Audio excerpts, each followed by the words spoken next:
J'ai acheté une maison et un terrain à cultiver pour mes parents afin qu'ils puissent profiter paisiblement de leur vieillesse. Mais lorsque je suis venue leur rendre visite, j'ai été choquée de voir mon père et ma mère en pleurs sur la terrasse. Il s'est avéré que tout cela était vrai depuis longtemps. Cette histoire est basée sur des faits réels.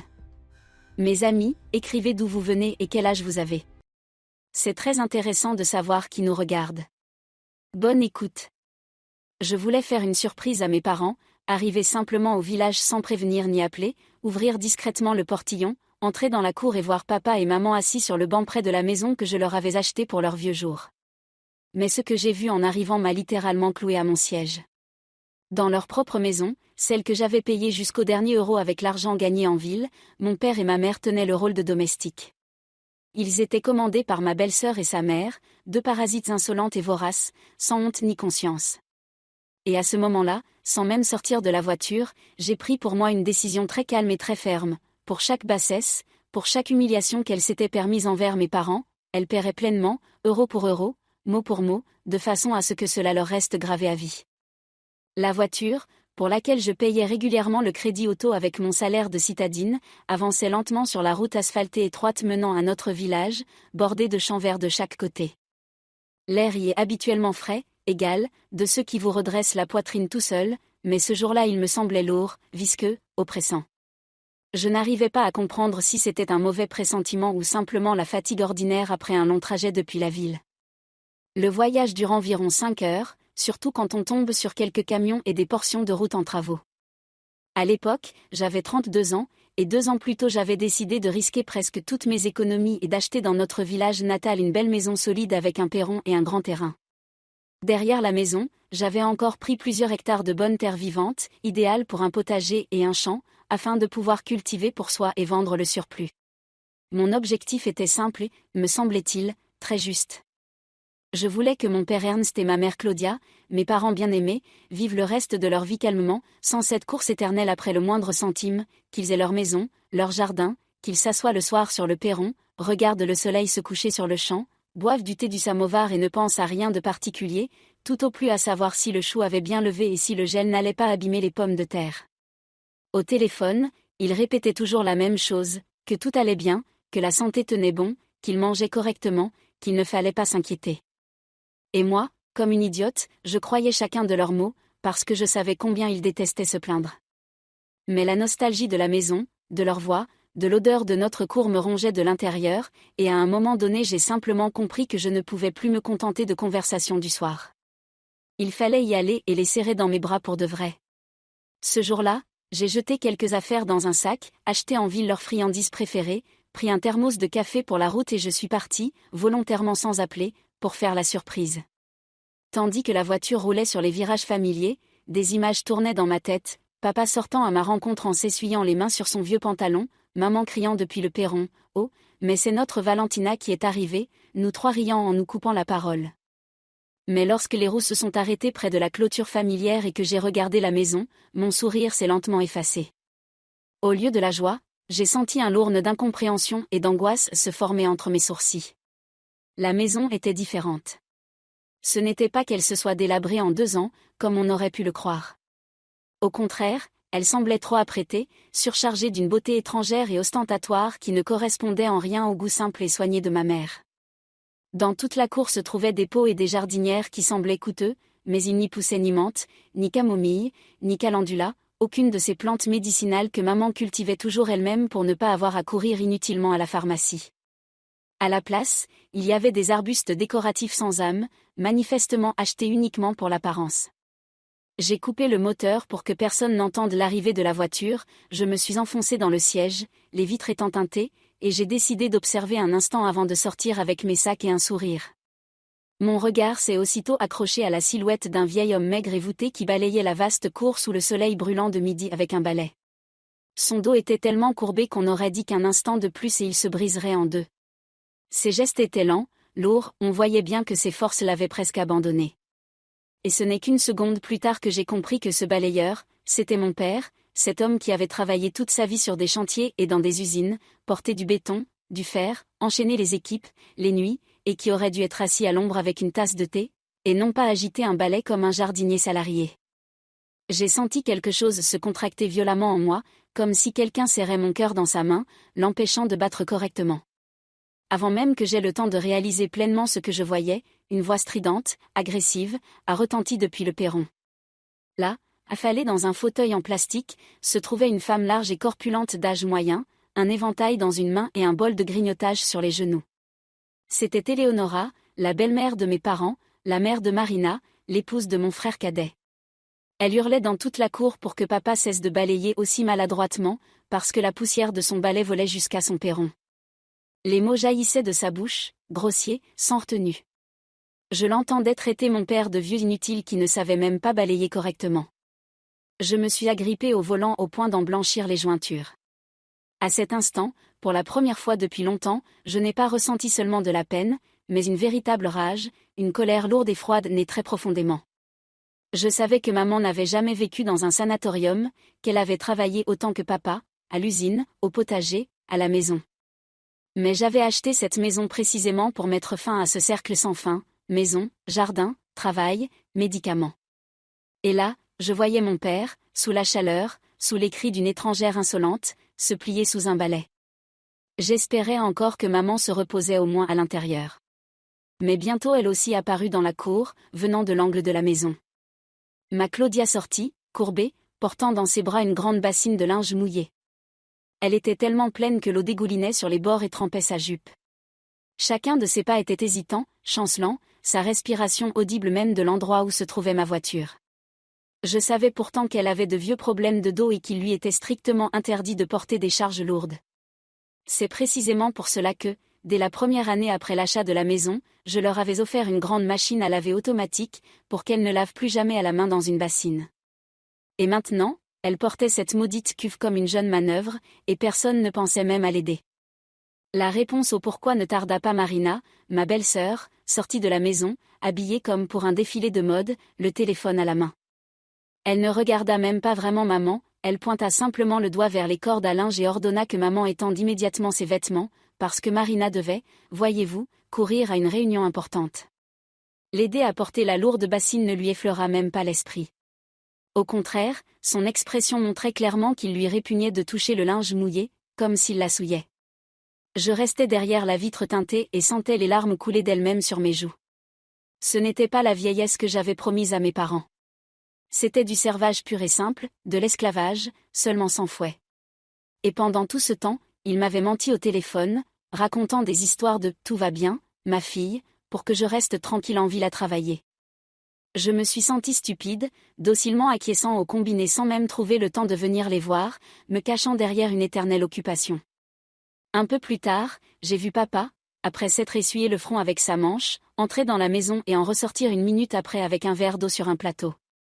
Il portait ce verre vers le perron, vers Eleonora, qui depuis une minute déjà tournait la tête en criant qu'elle mourait de soif. Les mains de papa tremblaient de fatigue ou de vieillesse, un peu d'eau se renversa sur le sol près du perron. Et là, cette femme se leva d'un bond, balaya le verre du plateau, il tomba et se brisa en éclats de verre. Puis, pointant vers le visage de papa son gros doigt couvert de bagues en or, elle se remit à hurler. C'est alors que je remarquai les bagues elles-mêmes.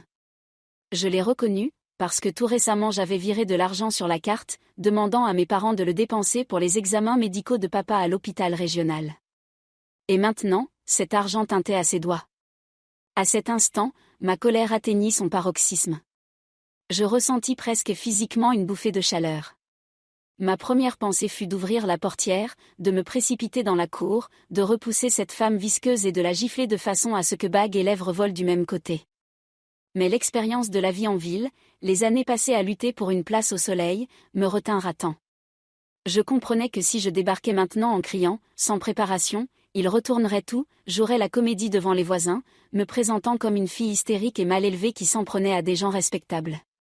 Et papa et maman, connaissant leur caractère, finiraient encore par me demander de pardonner et de ne pas faire de vagues. Il me fallait non pas des émotions, mais des faits. Il fallait voir à quel point ces gens avaient pris racine dans ma maison, jusqu'où allait leur mainmise. J'essuyai brusquement mes larmes du revers de la main, rajustai le foulard sur ma tête, pris plusieurs profondes inspirations pour calmer ma respiration, mis le moteur en marche, avancai doucement vers le portail et donnai un bref coup de klaxon. La vie dans la cour s'arrêta en une seconde. Éléonora tourna la tête vers moi depuis le perron. Sur son visage apparut d'abord une véritable stupeur, puis il se recomposa rapidement en un masque aimable et tendu.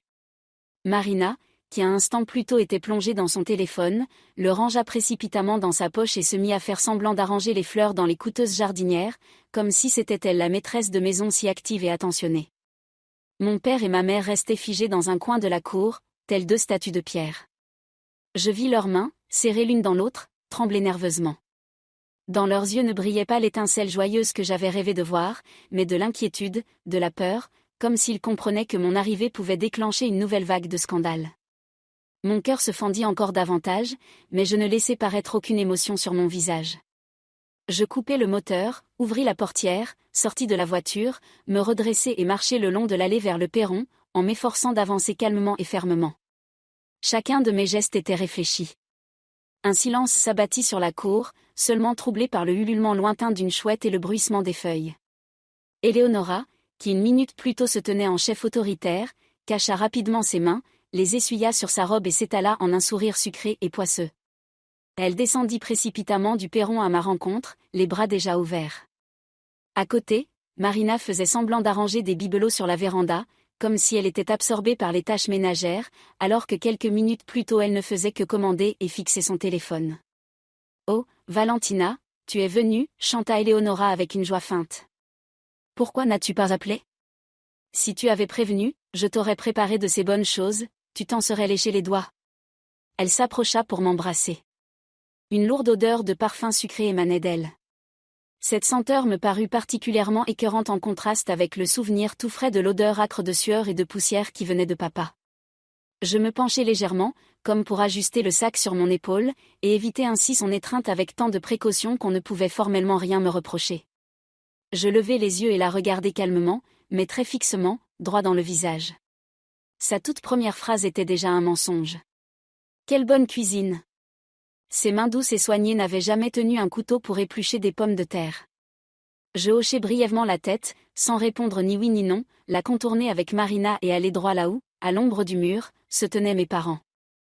Je pris la main de papa, rugueuse, marquée de callosité. La peau sous mes doigts était brûlante, comme s'il avait de la fièvre. Puis je pris la main de maman, humide et fripée d'avoir trop longtemps trempé dans l'eau savonneuse. Et seulement alors, me tenant tout contre eux, je dis doucement, « Papa, maman, c'est moi.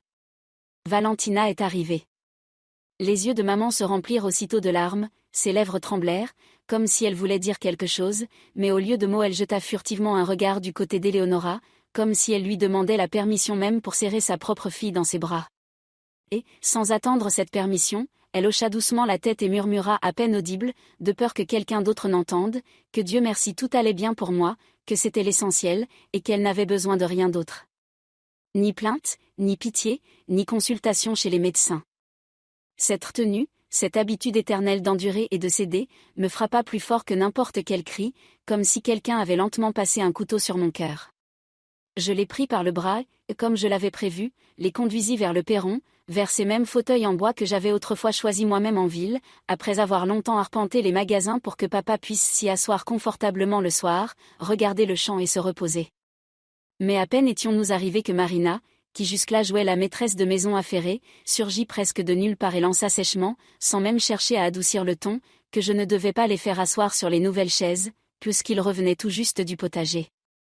La saleté de leurs vêtements et de leurs chaussures resterait sur le vernis, et ensuite ce serait encore à elles de nettoyer. Qu'ils aillent d'abord se rincer derrière, dans la cour, et ensuite, peut-être, ils pourraient s'asseoir, s'ils n'étaient pas trop mouillés. À ces paroles, le sang me monta aux tempes en une vague brûlante. Une seule pensée me traversa l'esprit, ces chaises ont été achetées avec mon argent et sont destinées à mon père, pas à toi et à ta mère fardée. Pourquoi le propriétaire de la maison et du terrain ne pourrait-il plus s'asseoir dans son propre fauteuil, tandis que des invités, en réalité, imposent les règles? Mais je ne laissai rien paraître. Je répondis simplement que je comprenais, que l'ordre était aussi nécessaire. Et, sans discuter, je laissai papa et maman, traînant les pieds, s'éloigner vers le fond de la cour, là où, près de la pompe et d'une vieille auge, ils devaient apparemment se laver désormais. Quant à moi, je me laissai docilement entraîner par Éléonora et Marina dans la maison, dans ce salon même dont maman rêvait lorsque nous choisissions ensemble les rideaux et les cadres pour les photos. À peine avais-je franchi le seuil que je sentis que je n'étais plus dans la maison de mes parents, mais dans une sorte de pavillon étranger, décoré pour l'apparence, comme une scène de poupée. Mes yeux cherchèrent machinalement nos photos de famille, ma soutenance de diplôme, une photo de groupe devant l'ancienne maison, papa avec sa canne à pêche, maman tenant dans ses bras le premier petit-fils des voisins. Mais à la place, je vis un immense portrait brillant du mariage de Marina et Frédéric, occupant presque tout un mur, avec une arche artificielle et une pose ridicule. Et à côté, presque de la même taille, un grand portrait d'Éléonora elle-même, souriant à pleines dents, le menton haut, étincelante de bijoux.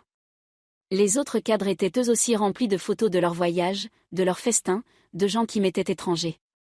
Mes parents semblaient avoir été effacés de cette maison, chassés même des photos, comme un décor inutile. Le salon lui-même avait cessé d'être le nôtre, s'était transformé en une petite salle du trône d'Éléonora. Elle s'était déjà installée sur le canapé le plus moelleux, avait allongé les jambes et les avait posées sur la table basse, comme chez elle, s'éventait paresseusement, sans la moindre gêne, me fit signe de la main pour que je m'assoie, comme pour dire « Repose-toi, la route est longue. Ton frère est dans la salle de bain, il va sortir, on va s'asseoir et discuter. » Elle parlait avec le ton d'une maîtresse de maison qui accueille généreusement une parente éloignée, et non la fille des gens grâce auxquels elle a aujourd'hui un toit au-dessus de la tête. Je posai docilement mon sac, mais au lieu de m'asseoir à côté et de soutenir ce jeu ignoble, je dis calmement que je voulais d'abord me laver du voyage, me rafraîchir. Je demandai si je pouvais aller aux toilettes. Éléonora fit un geste vague vers le couloir, jouant la bienveillance. « Bien sûr, nous sommes tous de la famille ici, fais comme chez toi. » Mais le mot « maison » dans sa bouche sonna particulièrement faux. Je ne me dirigeai pas vers le petit cabinet près de la cuisine qui avait autrefois été réservé aux invités, mais directement vers la chambre qui, selon toutes les lois de la vie et de la conscience, devait appartenir à mes parents. Cette même chambre où se trouvait le matelas orthopédique que j'avais acheté spécialement pour que le dos de papa ne lui fasse pas mal, avec une salle de bain attenante pour qu'il n'ait pas à traverser le couloir froid la nuit. La porte n'était pas complètement fermée, en m'approchant, je jetai un regard prudent à l'intérieur. Ce que je vis confirma une fois de plus tout ce que je commençais déjà à assembler dans ma tête. La pièce ressemblait davantage à un entrepôt de luxe ostentatoire, étranger et de mauvais goût. Sur les fauteuils et les dossiers des chaises pendaient des dizaines de robes de Marina, brillantes, élégantes, mêlées à des chemisiers bigarrés d'Éléonora. La commode était couverte de pots de crème hors de prix, de flacons de parfum. Sur la coiffeuse étaient éparpillés des bijoux, de la fantaisie mêlée à des chaînes et bracelets manifestement coûteux. Tout était encombré et imprégné de leur présence. Le lit sentait un parfum étranger et de la laque pour cheveux. De ma mère, il n'y avait là ni foulard, ni livre, ni ses lunettes, rien. Alors une question simple résonna en moi, si ce meilleur coin de la maison est entièrement occupé par la belle-mère et la belle-fille, où, bon sang, dorment mon père et ma mère? Mes jambes me portèrent plus loin, vers l'arrière de la maison, là où, près de la cuisine, il y avait toujours eu un petit débarras pour les réserves, la farine, les bocaux de conserve. La porte y était de travers, au lieu d'un battant normal, elle était fermée par un rideau usé et tordu, du genre qu'on accroche d'ordinaire à une remise. Je poussai doucement le tissu, en regardant à l'intérieur, je cessai simplement de respirer un instant, tant ce que je vis dépassait même mes pensées les plus sombres. Il n'y avait là aucun matelas digne de ce nom. Sur le sol de ciment nu et froid était posée une fine litière usée jusqu'au trou, manifestement un vieux tapis qu'il aurait fallu jeter depuis longtemps. À la place des oreillers, deux tais froissés et décolorés, bourrés de chiffon. La couverture était si mince que le moindre courant d'air devait la traverser. Dans un coin s'entassaient de vieilles boîtes en carton, recouvertes de haillons. Au milieu de cette pitoyable parodie de chambre étaient assis, les jambes fatiguées étendues devant eux, mes parents, papa et maman. Ils se massaient mutuellement les pieds. Papa grimaçait de douleur lorsque maman passait doucement la main sur sa cheville. Il avait les yeux fermés, les dents serrées, et de temps en temps il gémissait sourdement. Maman murmurait des paroles apaisantes, l'appelait par son prénom, lui disait de tenir encore un peu. J'entrai si silencieusement qu'ils ne me remarquèrent pas. Je m'arrêtai derrière le rideau, tenant le chambranle d'une main, couvrant ma bouche de l'autre pour étouffer un sanglot. Maman disait justement que lorsque Frédéric rentrerait du travail, on pourrait lui demander un peu d'argent pour une pommade contre les douleurs articulaires à la pharmacie. Que papa allait vraiment mal, qu'il n'avait pas dormi de la nuit, que ses jambes le faisaient souffrir comme si on lui plantait des aiguilles dans les genoux. À quoi papa répondit presque avec irritation qu'elle ne devait même pas y penser, qu'il ne fallait rien demander, que c'était déjà assez dur pour Fred, qu'il avait une femme qui exige des comptes pour chaque centime. Elle recommencerait à se disputer, et lui, disait-il, tiendrait bon, il en avait l'habitude. Que le fils vive tranquillement. À ces mots, tout se renversa en moi. Il s'avérait qu'ils n'étaient pas seulement privés d'un lit normal dans la maison que j'avais achetée pour eux, mais qu'on les avait aussi conduits au point de s'excuser auprès de leur propre fils pour vouloir acheter un médicament contre la douleur. Je restais là, tremblante de tout mon corps, sentant des larmes brûlantes couler sur mon visage. Mes doigts s'enfonçaient si fort dans le bois du chambranle que mes ongles s'y plantaient.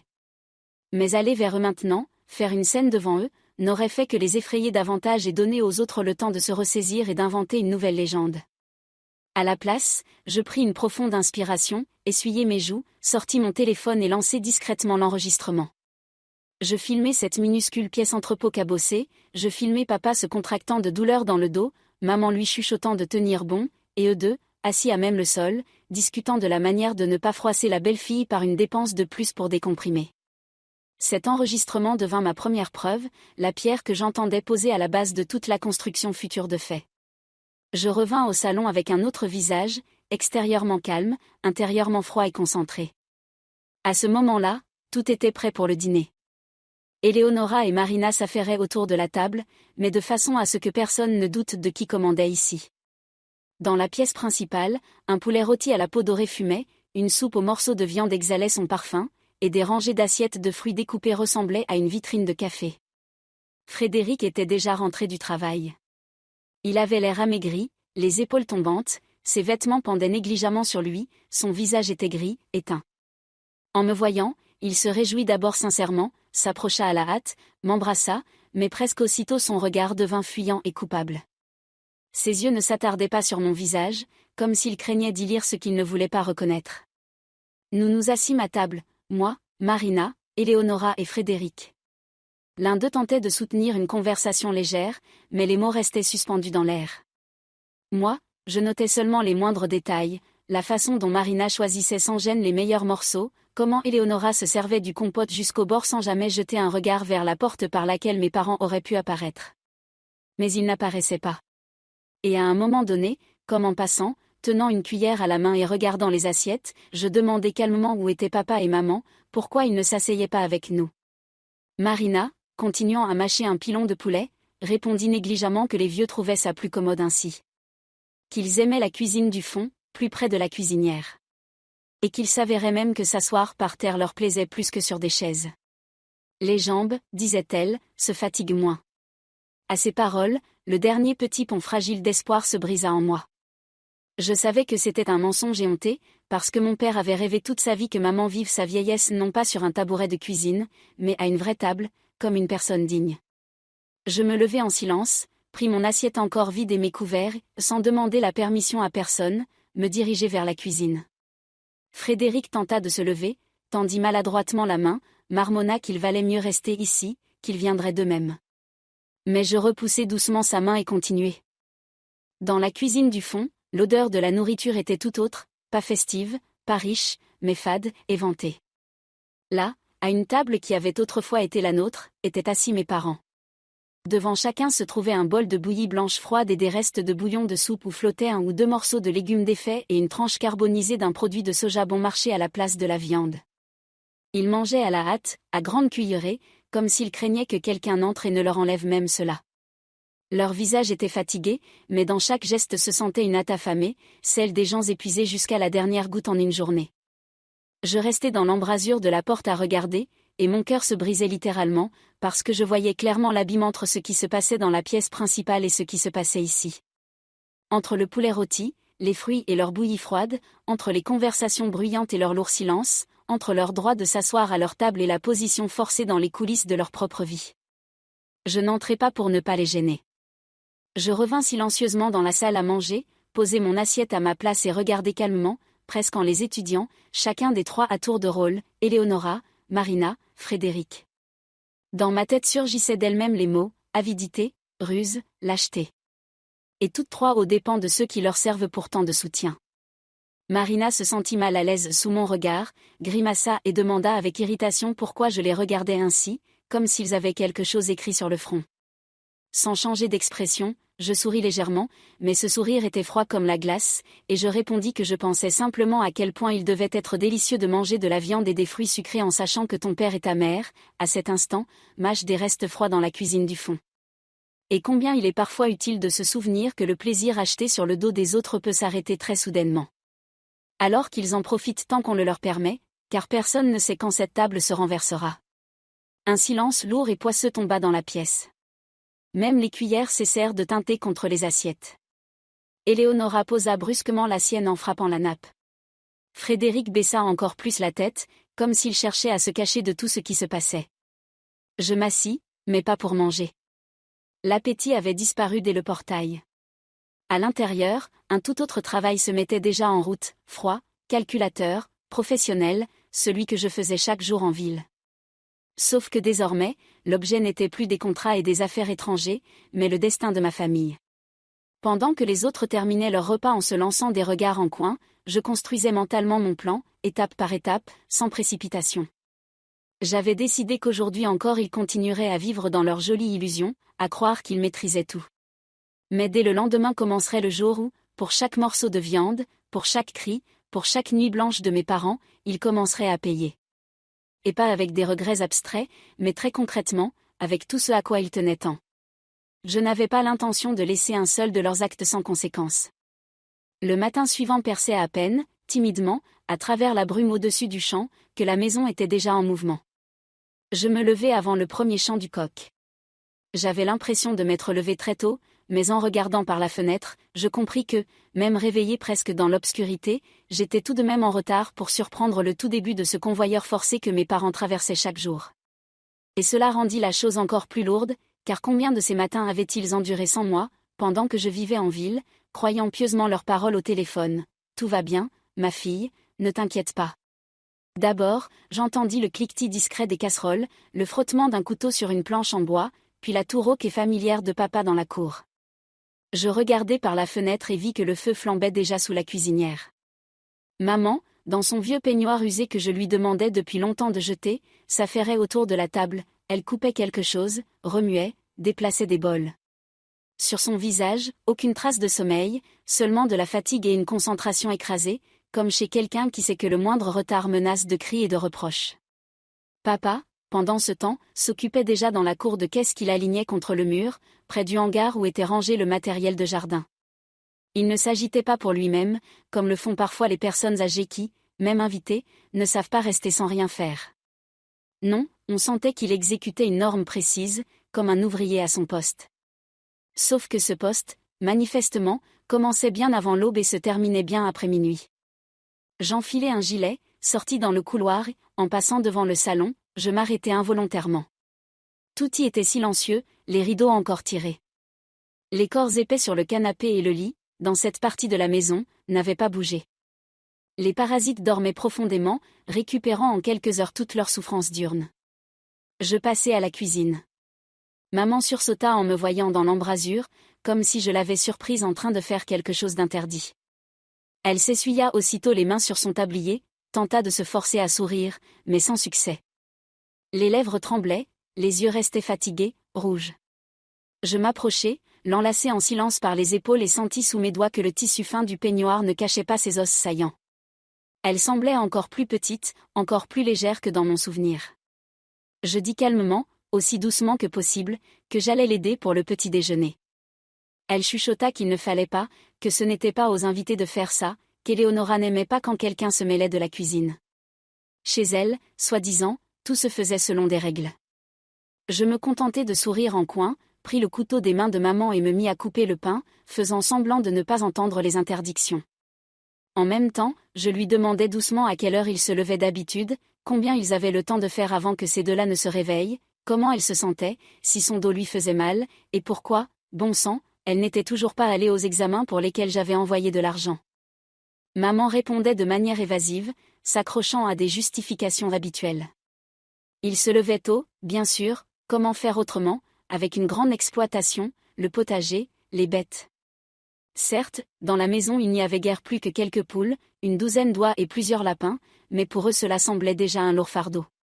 Elle disait qu'au fond, se plaindre serait presque un péché, il y avait un toit au-dessus de leur tête, de quoi manger, et puis d'autres vivaient encore bien plus mal. Quant à ses filles, c'est ainsi qu'elle appela d'abord Eleonora et Marina, en principe elle n'était pas méchante, simplement. Et là, elle s'interrompit. Puis, baissant les yeux, elle avoua que dès qu'elle se mettait à crier, à rappeler que Frédéric comptait sur eux, que sans leur aide ils ne s'en sortiraient pas tous, elle se taisait aussitôt, juste pour éviter les disputes, juste pour que ce soit plus facile pour son fils. Je l'écoutais et comprenais que, au fil des années, leur habitude d'endurer et de justifier la bassesse des autres avait proliféré comme une mauvaise herbe dans leur propre plate-bande, étouffant tout ce qui, autrefois, faisait d'eux des propriétaires et des maîtres chez eux. Je regardai dans la cour et vis que papa portait déjà de l'ours au dos de la pompe jusqu'aux plates-bandes. Son pas était petit, traînant, son dos encore plus voûté que la veille. Il ne me voyait pas à la fenêtre, mais ses lèvres étaient serrées, son visage gris, et même de loin on comprenait que chaque pas lui coûtait un effort. Sans dire un mot, je posai la bouilloire devant maman, lui ordonnai au moins de s'asseoir une minute et de boire quelque chose de chaud, puis je sortis dans la cour, m'approchai de papa et pris délicatement un des seaux de sa main. Il se figea une seconde, puis se retourna brusquement, me vit et sourit d'une manière étrange, déconcerté, comme un enfant surpris en train de faire quelque chose d'interdit. Il se mit à bafouiller que tout allait bien, qu'il s'en chargeait, qu'il ne fallait pas. Je lui dis calmement mais fermement que j'étais parfaitement capable de porter quelques seaux d'eau et que je n'allais pas m'écrouler pour autant. En revanche, lui, s'il continuait à courir ainsi encore quelques jours, risquait bien de tomber, et cette fois, malheureusement, pas pour rire. Pendant que nous marchions ensemble vers les plates-bandes, je l'interrogeais sans détour, depuis quand vivait-il à ce rythme, à partir de quand ses invités étaient-ils apparus dans la maison, comment lui-même se sentait, s'il avait seulement la possibilité de s'allonger un peu dans la journée, de se reposer, d'aller chez le médecin. Il tenta d'abord, comme maman, de tout tourner à la plaisanterie. Que la vieillesse n'était pas une joie, mais au moins on ne se laissait pas envahir par les mauvaises herbes, que le mouvement, c'était la vie, et ainsi de suite. Mais sous mon regard silencieux et insistant, ses paroles commencèrent à s'enliser. Il savait qu'il ne pourrait plus me tromper comme au téléphone. Au bout d'un moment, il céda, soupira lourdement et avoua d'une voix sourde que oui, c'était dur, que ses jambes lui faisaient si mal qu'il aurait crié la nuit, mais qu'il avait honte, dans une maison où vivaient la femme et la belle-mère de son fils, il n'allait quand même pas rester allongé à gémir, alors il tenait. Quant au médecin, il se serait tu si je ne lui avais pas moi-même rappelé les virements que j'avais faits. Il marmonna alors, détournant les yeux, que les choses s'étaient passées ainsi, il avait fallu de l'argent en urgence pour réparer le toit, payer certaines dettes, acheter de la nourriture, des vêtements pour Marina. Et, de fil en aiguille, tout y était passé. Les examens avaient été remis à plus tard, puis il y avait toujours eu des choses plus importantes. À ce moment-là, la porte de la maison claqua et Marina apparut sur le perron, en débardeur distendu et pantalon d'intérieur coûteux. Les cheveux rassemblés en un chignon négligé, le téléphone déjà à la main comme une extension de son corps. Elle ne nous regarda même pas vraiment, lança simplement en l'air qu'elle avait bientôt un rendez-vous en ville, qu'il fallait qu'elle ait le temps de se maquiller et de préparer ses affaires. Et que pour sa sortie, la voiture devait être prête devant le portail, propre, sans poussière, parce qu'elle avait honte de se montrer en salle devant les gens. Je n'en crus pas mes oreilles lorsqu'elle ajouta qu'il faudrait aussi passer prendre de l'essence, parce que, comme toujours, le réservoir était vide. Et, passant devant la table, elle y jeta les clés de ma propre voiture, comme s'il s'agissait de son véhicule personnel, et non de celui que j'avais acheté à crédit et que je continuais à rembourser. Papa, comme un chien dressé, se pencha par habitude pour attraper les clés et courir essuyer le capot avec un chiffon. Moi, feignant de ne pas remarquer son geste, je le devançai calmement, ramassai les clés et les glissai simplement dans ma poche, en regardant Marina droit dans les yeux. Je dis doucement mais clairement que la voiture était arrivée avec moi et que tous les déplacements des prochains jours seraient désormais convenus avec moi. Pendant une seconde, une véritable surprise, même une méfiance, traversa son regard, mais presque aussitôt son visage redevint boudeur, offensé. Elle fronça les sourcils, d'un ton capricieux, déclara qu'elle avait l'habitude d'utiliser la voiture, que Frédéric le lui avait autorisé depuis longtemps, que sans cela, la pauvre, elle ne pouvait se rendre ni au salon, ni au magasin, ni à ses soi-disant affaires importantes. Que moi, en somme, je ne me comportais pas en parente, que j'arrivais et que je commençais déjà à imposer mes règles. Je lui répondis, sans élever la voix, que la voiture m'appartenait selon les documents, que l'assurance, le crédit, les réparations et tout le reste étaient à ma charge, et que par conséquent, les clés resteraient aussi chez moi. Et que si elle devait vraiment aller quelque part, il existait les transports en commun, qui, soit dit en passant, circulait aussi bien vers la ville qu'au départ de la ville. Et tandis qu'elle, soufflant de colère, cherchait ses mots, je me détournais déjà et m'éloignais vers l'arrière de la cour, là où se trouvaient les plates-bandes, la laissant digérer cette nouvelle situation pour elle. Après ce matin-là, tout reprit son cours selon le rythme habituel de cette maison, comme je l'appris. Mais désormais, je regardais tout non plus avec les yeux d'une fille aimante qui veut croire que ses parents sont bien installés, mais avec ceux de quelqu'un qui rassemble des preuves. Chaque fois qu'Éléonora donnait à haute voix, dans toute la maison, des ordres sur qui devait balayer, laver, arroser, qui avait droit à quelle quantité de nourriture et à quelle heure on pouvait s'asseoir, je sortais sans vergogne mon téléphone et lançais l'enregistrement audio. Parfois, je prenais discrètement des photos, faisant semblant d'échanger des messages. En réalité, je capturais des phrases comme « Vous croyez qu'on peut se servir du logement gratuitement ?» ou « Qui ne travaille pas ne mange pas ?» adressées à mes parents, qui, en vérité, entretenaient tous ces soi-disant travailleurs par leur potager, leur vieillesse et leur santé.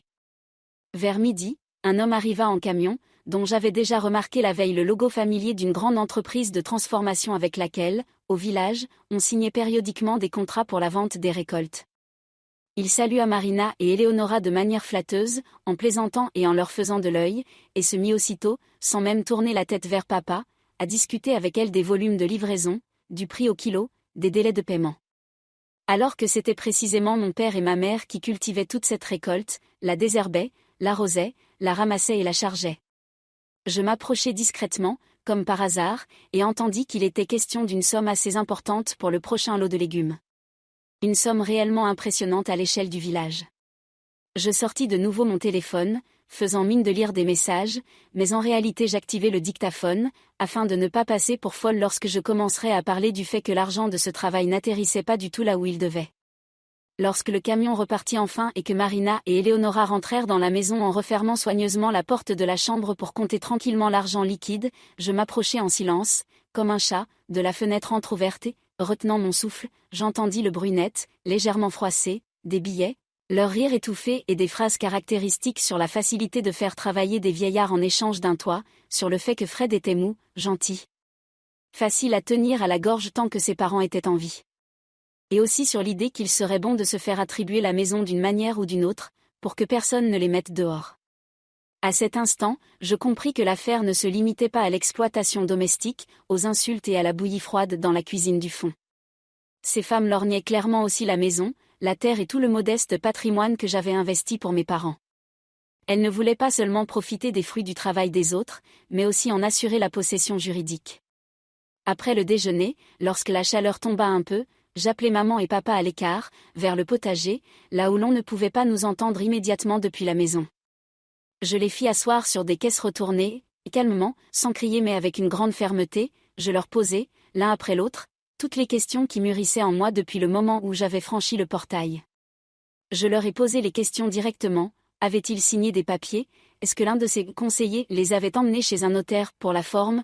Les avait-on forcés à établir des procurations? Leur avait-on demandé de réécrire la maison ou la terre au nom de Frédéric? Avait-il rencontré des juristes inconnus, des gens étrangers venus à la maison avec des dossiers sous le bras? À peine le mot « signé » eut-il été prononcé que maman se mit visiblement à paniquer. Son regard se mit à courir, ses mains à s'agiter sur ses genoux. Elle tenta d'esquiver, disant que je dramatisais tout, qu'elle ne se souvenait d'aucun document effrayant. Mais papa, trop fatigué et trop honnête pour continuer à soutenir ce mensonge, soupira lourdement et avoua. Qu'un jour, il y a déjà assez longtemps, Marina et Éléonora les avaient emmenés au centre du district, disant qu'il fallait régler certaines choses pour que tout le monde vive tranquille, que lui, en tant que propriétaire, devait confirmer son accord sur quelques formalités, sinon la maison risquait d'être reprise ou lourdement taxée. Elle l'avait effrayé comme un enfant, et lui, sans vraiment comprendre ce qu'il signait, avait apposé sa signature là où on le lui montrait. À ce moment-là, maman se mit à renchérir avec ardeur, disant qu'il n'était pas idiot, qu'il n'aurait jamais signé quoi que ce soit contre la famille, que, d'après ce qu'elle avait compris, il était question d'une aide au fils, que si jamais il leur arrivait quelque chose, Frédéric aurait le droit de disposer de la maison afin d'éviter des problèmes inutiles. Pour elle, cela avait même sonné rassurant, car elle avait toujours pensé qu'au final tout devait revenir aux enfants. À cet instant, je sentis monter en moi à la fois une pitié profonde pour leur naïveté et une concentration glaciale. Je comprenais déjà que la véritable propriétaire, c'était moi, que les documents étaient établis à mon nom, et que, par conséquent, toutes ces manipulations de signature, si elles avaient une quelconque valeur, ne pouvaient être que très limitées. Mais le simple fait qu'on ait promené ces vieillards comme des objets, en se couvrant en prévision de leur mort, tout en continuant à vivre à leurs dépens, montrait trop clairement jusqu'où ces deux femmes étaient descendues dans le cynisme. Je ne me mis pas à accabler mes parents de détails juridiques, je ne leur expliquai pas que, dans l'absolu, ils n'avaient en réalité donné aucun véritable pouvoir sur la maison à Eleonora et Marina. Au contraire, je dis calmement, d'une voix égale, que je m'occuperais moi-même des documents, que désormais ils ne signeraient plus rien, ni sous la pression des discours mielleux, ni sous les larmes, ni sous les menaces. Que si quelqu'un leur reparlait d'arranger les choses correctement, ils devaient simplement répondre que tout cela était géré par leur fille et que sans moi, rien ne se ferait. Mes parents échangèrent un regard. On y lisait à la fois du soulagement, de la peur et cette habitude ancrée d'éviter les conflits. Maman murmura même qu'il ne fallait peut-être pas trop vexer les gens, qu'après tout, quoi qu'il arrive, c'était de la famille. J'étais si fatiguée d'entendre ce mot dans leur bouche que je me permis d'élever un peu la voix. Je dis que la famille, ce sont ceux qui pensent à ta santé et à ta tranquillité, pas ceux qui réfléchissent à la façon de s'approprier au plus vite tes biens. Et que parfois, le plus grand cadeau à faire à ce genre de parents est une limite clairement posée. Vers le soir, lorsque le soleil commença à pencher vers la lisière du bois et que l'air au-dessus du champ vibra d'une chaleur tremblante, Marina revint à la maison, n'étant finalement allée à aucun rendez-vous après notre discussion matinale à propos de la voiture. Apparemment, personne n'avait voulu la conduire gratuitement. Son humeur était visiblement mauvaise. Elle claqua bruyamment le portail, traversa la cour en me lançant un regard bref et acéré, comme pour vérifier si je continuais à résister. Puis elle pinça les lèvres et entra dans la maison, où Eleonora l'attendait déjà avec une nouvelle salve de plaintes sur combien la vie était devenue inconfortable depuis que cette futée de la ville était apparue sous leur toit. Depuis l'entrée, j'entendais leurs voix étouffées, où revenaient sans cesse des mots sur la nécessité de me remettre à ma place, sur le fait que je devais comprendre qui était le maître ici, que dans quelques jours je partirais de moi-même si je ne tenais pas le coup. Elle ne pouvait même pas imaginer que je n'avais aucune intention de partir. Bien au contraire, j'avais décidé de rester ici exactement le temps qu'il faudrait pour faire remonter à la surface tout ce qu'elles avaient eu le temps de manigancer pendant mon absence. Cette nuit-là, je mis longtemps à m'endormir sur le vieux lit pliant que j'avais moi-même déployé dans la pièce qui devait autrefois être ma chambre d'amis, désormais encombrée de boîtes étrangères et d'objets inutiles. Dans l'obscurité, je restais allongé les yeux ouverts, établissant point par point mon plan. Je repassais en mémoire toutes les phrases entendues dans la journée, chaque geste, chaque intonation. Je réfléchissais à ce qu'il fallait reprendre en priorité sous mon contrôle, les documents, l'argent des récoltes, l'accès à la voiture, l'organisation quotidienne de la vie de mes parents. Je comprenais qu'un scandale ouvert et brutal ne ferait qu'exaspérer tout le monde et placerait mes vieux parents entre le marteau et l'enclume. Je ne voulais pas qu'ils aient encore à se justifier à cause de mes actes. J'ai donc décidé d'agir autrement, discrètement, méthodiquement et avec une constance absolue. Que Marina et Eleonora se rassurent pour l'instant en se disant que je vais me battre puis partir. Qu'elles croient que le contrôle est toujours entre leurs mains. Moi, je savais qu'à partir de ce jour-là, le contrôle commençait lentement à passer dans les miennes. Et chaque mot, chaque cri, chaque euro qu'elles tenteraient de tirer de cette maison, je le compterais et le consignerais. Parce que je n'avais pas l'intention de simplement arrêter ce cirque, mais de faire en sorte qu'elles n'aient même plus envie, dans leur pire cauchemar, de rejouer un scénario pareil ailleurs. Le matin, je fis exprès de donner l'impression que je traînais sans but, à l'écoute de mes sensations, comme si je réfléchissais à ce que j'allais faire. Alors qu'en réalité, dans ma tête, le schéma de l'étape suivante était déjà prêt. Je savais qu'il était impossible d'aller plus loin sans parler à Frédéric. On pouvait mépriser autant qu'on voulait sa faiblesse et son manque de caractère, il n'en restait pas moins mon frère. Et surtout, c'était précisément par lui que ces deux femmes poisseuses tenaient mes parents à la gorge. Il fallait donc l'extraire de leur champ d'influence au moins pour quelques heures, lui donner la possibilité de dire ce qu'il n'osait même pas penser à voix haute à la maison. L'occasion se présenta d'elle-même. Après le petit déjeuner, m'appuyant sur le dossier d'une chaise, je dis d'un ton tout à fait ordinaire que je devais aller au centre du district. Dans la ville où je vivais, expliquai-je, l'agence bancaire par laquelle je faisais tous les paiements pour la maison n'était pas très pratique, tandis qu'ici, plus près du village, il y avait une succursale où l'on pouvait obtenir immédiatement un relevé et un conseil. Je demandai à Frédéric de m'accompagner. De toute façon, ajoutai-je, il devait passer au magasin automobile pour des pièces. La veille encore, il se plaignait que la voiture faisait un bruit étrange. En présence de Marina et d'Eleonora, comme d'habitude, il hésita, se mit à bafouiller qu'il avait beaucoup de travail à la maison, qu'il n'avait pas le temps. Mais je dis calmement, d'un ton qui n'admettait guère d'objection, que je ne demandais pas cela tous les jours, juste une fois, et qu'il ne m'était pas très agréable, en tant que femme seule, de rouler seule sur ces routes. Même Eleonora, qui avait l'habitude de me considérer comme une gêne, feignit alors la sollicitude. « Bien sûr, ma fille, ton frère t'emmènera. On ne va quand même pas te laisser seule sur la route, dit-elle en faisant un geste de la main pour ordonner à Frédéric de se préparer. Sur la route, un long silence s'installa dans la voiture. Seul le frottement des pneus sur l'asphalte inégal se faisait entendre, et quelque part au loin, de rares oiseaux s'interpellaient au-dessus du champ. Frédéric tenait le volant à deux mains, si fort qu'on aurait dit qu'il craignait qu'il ne lui échappe. Les mâchoires serrées, le regard fixé droit devant lui.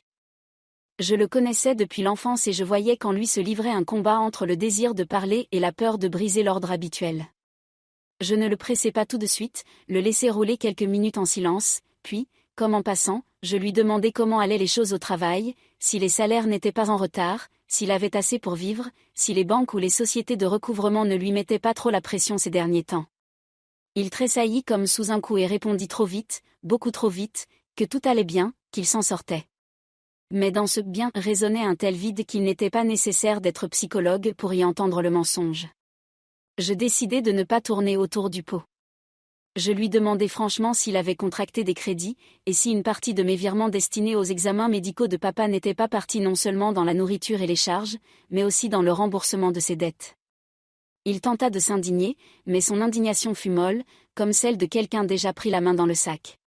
Finalement, il se dégonfla, expira lourdement et avoua que oui, il y avait eu des crédits. Qu'à un moment donné, lui et Marina avaient commencé à vivre au-dessus de leurs moyens. Ils avaient voulu de l'électroménager neuf, un manteau de fourrure, un téléphone à la mode pour elle, des travaux, une fête de mariage plus large que ce que permettaient leurs finances. Et ensuite, les intérêts avaient dévoré tout le reste. Marina ne voulait pas vraiment travailler, ne cherchait pas de poste stable, tout était toujours en dessous de son statut.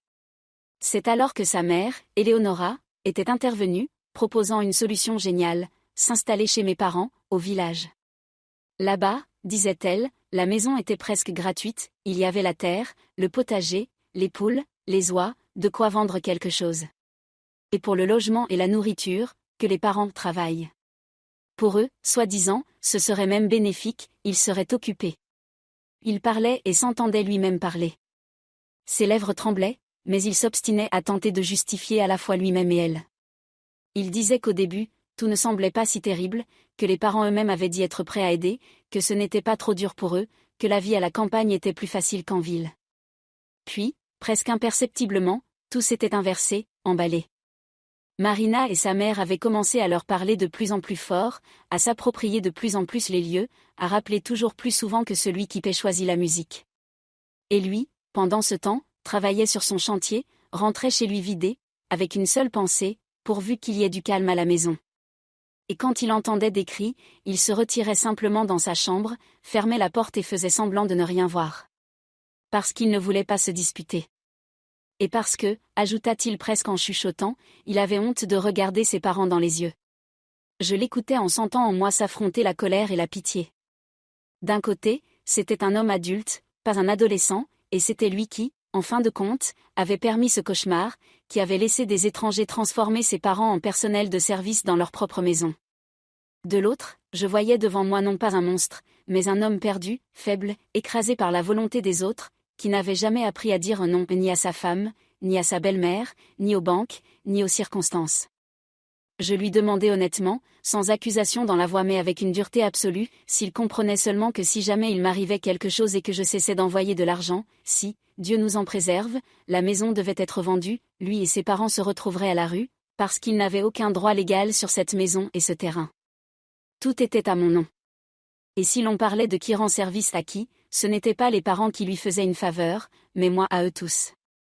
Il tourna la tête avec étonnement, comme s'il réfléchissait pour la première fois à cette évidence. Il demanda si vraiment, selon les documents, la maison n'était pas à lui, si les papiers qu'il avait signés ne changeaient rien. Je souris en coin et répondis que c'était précisément pour cela que nous y allions maintenant, pour vérifier ce qu'on avait tenté de faire dans mon dos, et que c'était ainsi que je comptais sortir mes parents de cette servitude. Il pâlit, ses doigts blanchirent sur le volant. Il marmonna que Marina et sa mère lui avaient assuré que c'était nécessaire, que sans ces papiers l'État reprendrait tout, qu'elles avaient seulement voulu se protéger. Je me contentais de secouer la tête, comprenant à quel point il avait été facile de manipuler quelqu'un qui avait toujours été loin des papiers et des juristes. Lorsque nous arrivâmes au centre du district, je lui proposai d'entrer avec moi, mais il refusa, disant qu'il devait aller au magasin automobile et qu'il ne comprenait rien à toutes ces attestations. Je n'insistai pas. D'une certaine manière, il m'était même plus simple de travailler seul, sans son regard perdu derrière moi. Au centre multifonctionnel, je m'avançai d'un pas assuré vers le guichet, présentai mon passeport et demandai calmement, sans agitation, un extrait du registre unique concernant le bien immobilier. J'expliquai que la maison du village était enregistrée à mon nom, mais que je souhaitais vérifier les inscriptions et l'existence éventuelle de charges ou de modifications au cours des dernières années. La jeune femme derrière la vitre prit machinalement les documents, précisa l'adresse. Ses doigts tapotèrent rapidement, avec assurance, sur le clavier pendant qu'elle saisissait les données. Je me rendais compte que, extérieurement, je paraissais calme, alors qu'à l'intérieur chaque nerf était tendu comme une corde, car beaucoup dépendait de ces lignes sur l'extrait. Je devais comprendre jusqu'où étaient allés les plans sournois de ma belle-sœur et de sa mère. Au bout d'un moment, on me remit l'impression. Je m'écartai vers une table libre, m'assis et me mis à lire attentivement chaque ligne. Sur mon visage, comme sur un écran, on aurait sans doute pu suivre le passage de la tension à la surprise, puis au soulagement. Les mentions confirmaient seulement ce que je savais déjà.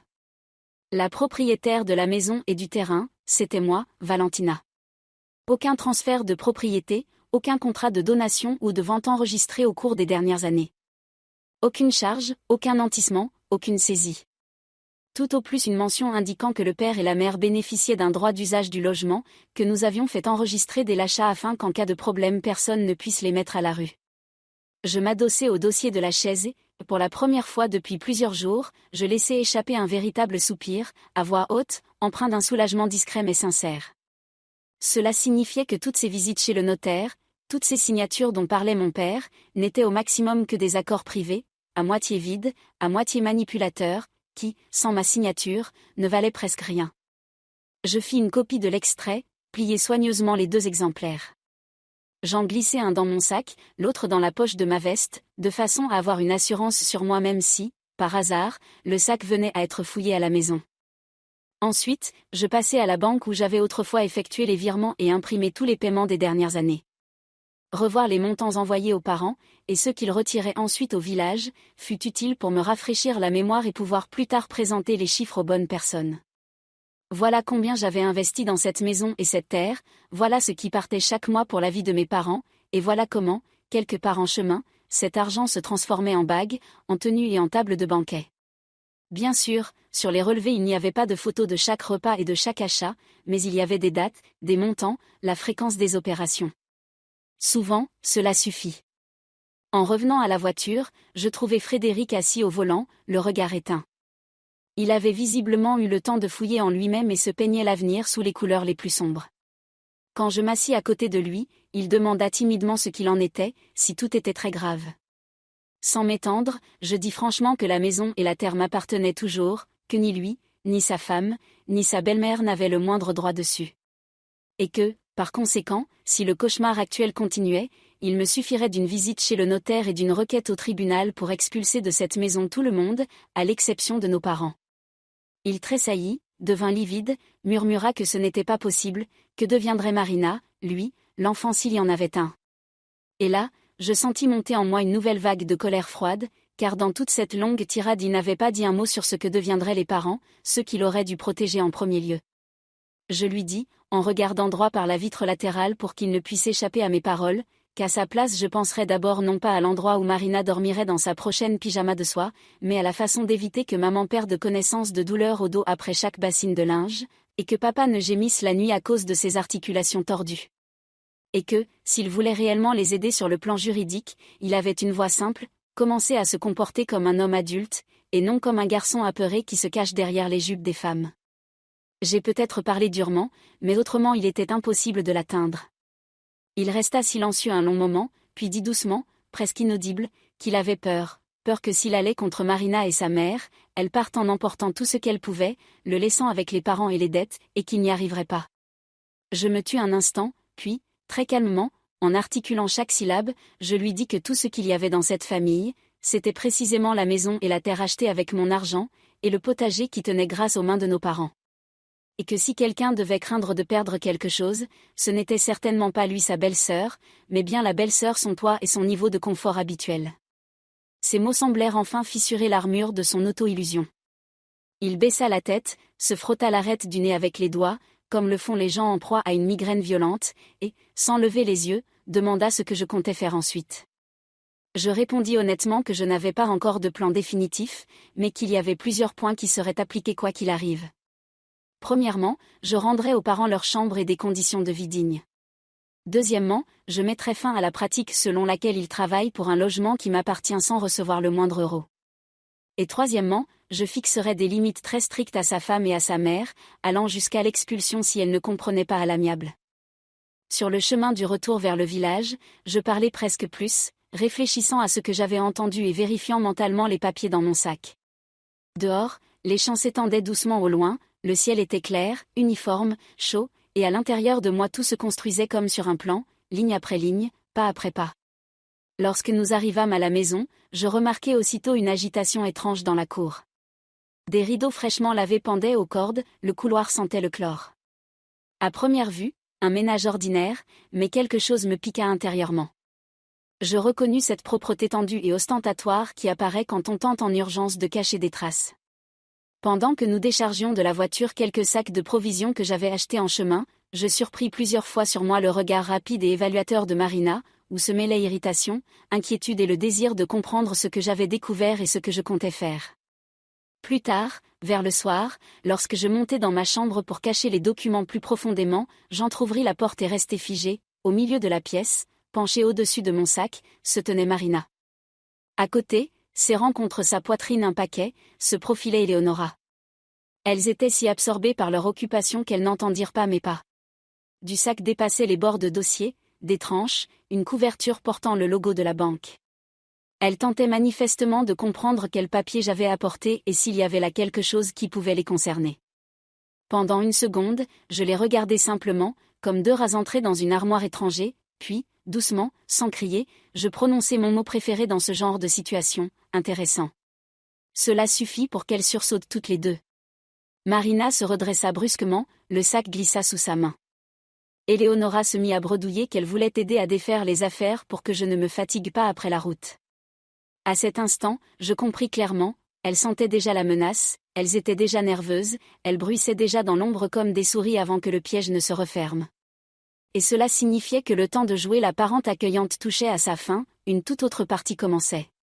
Je ne fis pas de scène à ce moment-là. Je m'approchai simplement, pris calmement le sac des mains de Marina et le posai soigneusement sur une chaise, comme si j'étais réellement reconnaissante de son aide. Je dis d'une voix égale que je m'occuperai du reste moi-même. « Vous êtes fatigué ? Allez vous reposer, la journée a été bien chargée. » À ces mots, l'œil d'Eleonora tressaillit. Marina esquissa un rire nerveux, lança que oui, les soucis ne manquaient pas, surtout quand il y avait des gens en trop dans la maison. Puis elle se ravisa aussitôt, comme si elle réalisait d'avoir dit de trop, et se mit à bredouiller qu'elle plaisantait. Mais je n'écoutais déjà presque plus. À cet instant, tout s'était définitivement mis en place en moi. Le puzzle était assemblé, l'image était répugnante, mais claire. Ces deux femmes vivaient dans la certitude qu'ici, les maîtresses, c'étaient elles, que les parents n'étaient qu'une main-d'œuvre bon marché, et que moi, je n'étais qu'un malentendu temporaire qui partirait bientôt, laissant leur vie reprendre son cours habituel. C'est précisément cette illusion que je décidai de frapper en premier. Le soir, je ne bouleversai pas l'ordre auquel elles étaient habituées. Le dîner fut servi, comme d'habitude, dans le salon, avec de la viande frite, des salades et un compote sucré dans de larges carafes. Les parents, comme toujours, reçurent leur bol contenant quelque chose de liquide et sans couleur dans la cuisine du fond. Mais cette fois-ci, je ne me contentais plus de regarder en silence.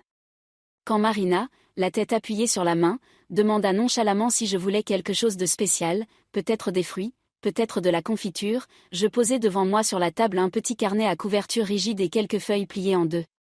Je levai les yeux et demandai très calmement à tous les trois assis à table, à savoir Marina, Éléonora et Frédéric, de rester après le dîner, car j'avais besoin de discuter avec eux d'une question de travail.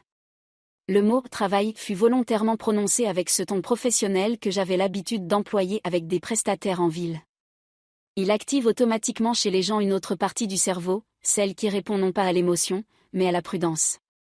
Après le repas, lorsque les assiettes furent débarrassées, la table essuyée et que les parents se dissipèrent silencieusement dans le fond de la maison, je m'installai plus confortablement, ouvris le carnet, et comme s'il s'agissait d'une réunion de bureau et non d'une conversation familiale, dis que, ces derniers jours, j'avais observé attentivement la façon dont la vie était organisée dans cette maison, que je m'étais rappelé les sommes et la régularité des virements que j'effectuais pour les parents, et que j'en étais arrivé à la conclusion qu'il serait utile de mettre un minimum d'ordre dans les notions de qui doit quoi à qui, afin d'éviter à l'avenir tout malentendu. Marina leva les yeux au ciel, marmonna que nous étions de toute façon une famille, qu'elle dette encore. Mais dans sa voix se glissait déjà de l'inquiétude. Éléonora tenta de sourire et demanda à quoi rimaient tant de formalités. Quant à moi, sans prêter attention à leur tentative de détourner la conversation, je posai calmement sur la table l'extrait concernant la maison, les documents bancaires, et commençai à raconter à voix haute, sans me presser, presque point par point, l'histoire de cette maison. Je parlais de la décision de l'acheter, de l'apport initial pris sur mes économies, du crédit contracté, de chaque paiement quittant mon compte, des dépenses supplémentaires pour les réparations, les meubles, l'électroménager, puis des virements réguliers aux parents pour qu'ils n'aient pas à se demander où trouver l'argent pour les médicaments et la nourriture. Chaque ligne de mon récit trouvait sa confirmation dans les papiers devant moi. Je n'omettais pas non plus le potager, ni le prix actuel de la vente d'une récolte saisonnière à un gros acheteur, ni ce que l'on pouvait tirer de 2 récoltes par an. Et je soulignais à plusieurs reprises que tout cela avait été fait dans un seul but, assurer aux vieux une vieillesse paisible, et non financer le confort de quelqu'un d'autre aux dépens d'autrui. Et plus je parlais, plus le silence s'épaississait dans la pièce. Même Frédéric restait assis, la tête baissée, incapable de croiser mon regard. Lorsque j'eus terminé, un silence s'installa, dans lequel on entendit quelque part, dans l'entrée, une planche grincer. Marina fut la première à craquer, elle se redressa brusquement, tentant de passer à l'attaque, lança d'un ton acerbe si, par hasard, je ne m'étais pas inscrite aux impôts, puisque je comptais tout avec tant de soin. Que, si elle commençait, elle, à compter tout ce qu'elle investissait comme force dans cette maison, elle pourrait aussi présenter bien des choses. Je souris et demandai très calmement quelle force exactement elle avait en tête. Le fait de commander mes parents sur un ton agressif ? De disposer d'une voiture qui est enregistrée à mon nom ? Ou peut-être de remplir le réfrigérateur avec des produits achetés grâce à mes virements ? Elle cligna des yeux, rougit, se mit à parler du fait qu'eux aussi, soi-disant, investissaient, puisque Frédéric travaillait et qu'elle tenait la maison. Et que sans eux, prétendument, les parents n'auraient pas fait face aux champs et à l'exploitation. À ce moment-là, je sortis du carnet une feuille, la dépliai soigneusement et la posai devant elle. Sur la feuille figurait quelque chose qui ressemblait à une facture, sans cachet ni signature de comptable, mais avec des lignes nettes, pour la maison, pour 2 ans de vie sans loyer, pour les produits achetés avec mon argent, pour les récoltes vendues à l'acheteur issu des champs travaillés par les mains de mes parents. À côté, des montants approximatifs selon les standards ruraux. Chaque ligne était écrite en toutes lettres plutôt qu'en chiffres, mais n'en était pas moins éloquente. En bas figurait le total pour 2 années de service. Il apparaissait clairement que, s'ils avaient payé honnêtement un loyer et des prestations, ils auraient même reçu moins que ce qu'ils avaient dépensé de l'argent des autres. Je lus à voix haute plusieurs points clés, afin que personne ne soit tenté de prétendre qu'il n'avait pas compris, puis, en regardant Marina droit dans les yeux, je dis que, elle et sa mère, vivaient de fait aux dépens du travail et de la santé de mes parents et de mon argent, et qu'un tel système ne pouvait exister que tant que la propriétaire de la maison fermait les yeux. Éléonora, jusque-là restée le visage de pierre, explosa soudain, parla fort, montant jusqu'au cri. Elle m'accusa d'ingratitude, rappela comment, soi-disant, elle m'avait accueilli, comment elles avaient aménagé la maison, comment Marina, la pauvre, s'était enterrée au village, sacrifiant sa carrière pour la famille, et maintenant moi, fille ingrate, je comptais à qui revenait combien de bols de soupe. Il n'y avait plus dans sa voix cette douceur sirupeuse derrière laquelle elle se cachait auparavant. Ce qui devait apparaître sortit au grand jour, la cupidité à nu et l'habitude d'écraser les autres. Je la laissai parler jusqu'au bout, sans l'interrompre, puis, d'une voix parfaitement égale, qui fit pâlir son cri plus encore, je dis que oui, je comptais effectivement, parce qu'il ne s'agissait pas d'un bol de soupe, mais de 2 années de vie de mes parents transformés en esclavage, Et qu'à partir de ce jour-là le compteur tournerait dans l'autre sens. Je leur expliquai une chose très simple. La maison et la terre sont à moi, les parents y sont enregistrés comme usagers à vie, et je ne suis tenu de loger ici personne d'autre sans mon consentement. S'ils veulent continuer à vivre ici, 2 options s'offrent à eux. La première, partir volontairement dans un délai raisonnable, faire leurs valises, chercher un logement par leurs propres moyens et ne plus jamais tenter de s'imposer auprès de mes parents. La seconde, rester, mais à des conditions totalement différentes, non pas des promesses orales, mais des accords fixés par écrit, où il sera clairement précisé qui est responsable de quoi, qui paie combien et qui n'a pas le droit d'élever la voix sur qui. J'insistais délibérément sur les mots « n'a pas le droit », pour qu'ils comprennent bien, l'époque où leur « qui ne travaille pas ne mange pas » résonnait dans la cour était terminée. Marina, livide, demanda quelles étaient donc ces conditions, comme si j'allais les transformer en domestiques salariés. Je souris et répondis que c'était précisément l'inverse, j'allais mettre fin à la pratique selon laquelle mes parents étaient des domestiques, et eux des occupants sans statut, parasitant leur travail. Et que, par condition, j'entendais des choses très concrètes, un loyer mensuel, même modeste selon les critères ruraux, mais stable, une participation aux charges, et surtout un partage clair des tâches, où il serait stipulé que le travail physique lourd, exigeant un dos sain et des jambes solides, ne reposerait plus sur les épaules d'Ernst et de Claudia. À cet instant, Frédéric releva la tête et ajouta doucement mais fermement qu'il était prêt à participer à ces dépenses, pourvu que les parents cessent d'être des travailleurs gratuits. C'était la première fois depuis des jours qu'ils prenaient leur défense à voix haute. Éléonora tenta bien sûr de m'accuser de détruire la famille, de dire que de telles discussions ne se faisaient pas entre proches, que les gens normaux s'entendaient de cœur à cœur et ne brandissaient pas des papiers. Je lui rappelai froidement que cela faisait 2 ans qu'ils s'entendaient de cœur à cœur, pendant lesquels mes parents dormaient par terre et mangeaient des restes. Et que, durant ces 2 années, aucun d'eux n'avait pensé au notaire lorsqu'il s'agissait de protéger les droits des personnes âgées, mais qu'il avait suffi de sentir une possible manne pour qu'il les traîne aussitôt signer des papiers au chef-lieu. Désormais, ce serait donc ainsi, soit tout serait fixé correctement, selon la loi, et l'ordre s'installerait dans la maison, soit, dans les semaines à venir, il chercherait un nouveau toit, et je réglerai alors la question non plus autour de la table familiale, mais par l'intermédiaire des autorités compétentes pour expulser des gens d'une propriété qui ne leur appartient pas. Nous nous séparâmes ce soir-là sur une note glaciale. Je n'exigeais pas d'eux une réponse immédiate, disant seulement qu'ils avaient jusqu'à la fin de la semaine pour réfléchir et choisir, soit ils paient et vivent en respectant les règles, soit ils se préparent à partir. Et que je n'avais pas l'intention de faire traîner, car chaque jour supplémentaire ici coûtait de la santé à mes parents. Cette nuit-là, personne dans la maison ne dormit paisiblement. J'entendais, dans la chambre de Marina et d'Éléonora, des discussions chuchotées et violentes jusqu'au cœur de la nuit, parfois éclatant en cris étouffés. J'entendais Frédéric faire les 100 pas dans le couloir comme une bête traquée. J'entendais maman, par habitude, se lever pour aller à la pompe chercher de l'eau, malgré mes innombrables demandes de ne plus le faire. Et seul papa restait allongé en silence, mais à sa respiration lourde je comprenais combien tout cela lui pesait. Le lendemain, je repartis seul au chef-lieu, sans emmener ni Frédéric ni, a fortiori, les autres. Je me rendis chez le notaire que je connaissais, avec qui j'avais autrefois conclu la transaction initiale pour la maison. Je lui exposai la situation à grands traits, sans émotion inutile. Seuls m'intéressaient les outils juridiques permettant de protéger les parents et, en même temps, de placer les parasites devant un choix. Nous examinâmes ensemble plusieurs options, notamment la possibilité de conclure un contrat par lequel mes parents recevraient de ma part un entretien officiel à vie avec droit d'habitation dans cette maison, assorti d'une liste claire des obligations de chacun. On pouvait y stipuler que toute tierce personne vivant dans la maison n'avait pas le droit d'interférer dans le mode de vie des personnes âgées ni d'exploiter leur travail. Je l'écoutais et sentais la confiance se renforcer en moi, car chaque document de ce genre était une brique de plus dans le mur que je m'apprêtais à ériger pour protéger les miens. De plus, le notaire me rappela une chose très simple, si des personnes vivent dans une maison sans aucun droit sur le logement et sans participer aux dépenses, le propriétaire est pleinement en droit d'exiger à tout moment leur départ, en cas de refus, de saisir le tribunal, puis de venir avec un titre exécutoire accompagné d'huissier. L'idée que cela puisse en arriver là ne me réjouissait pas, mais le fait d'avoir en poche la possibilité, confirmée par des documents, de mettre un point final à cette histoire m'apportait un calme étrange. Nous préparâmes un projet de contrat d'entretien à vie pour les parents. Je lus attentivement chaque ligne, demandai plusieurs exemplaires, en pris un immédiatement, en laissai un autre chez le notaire au cas où, à la maison, surviendrait un incendie, une inondation ou un autre malheur, si fréquent là où certains craignent le papier.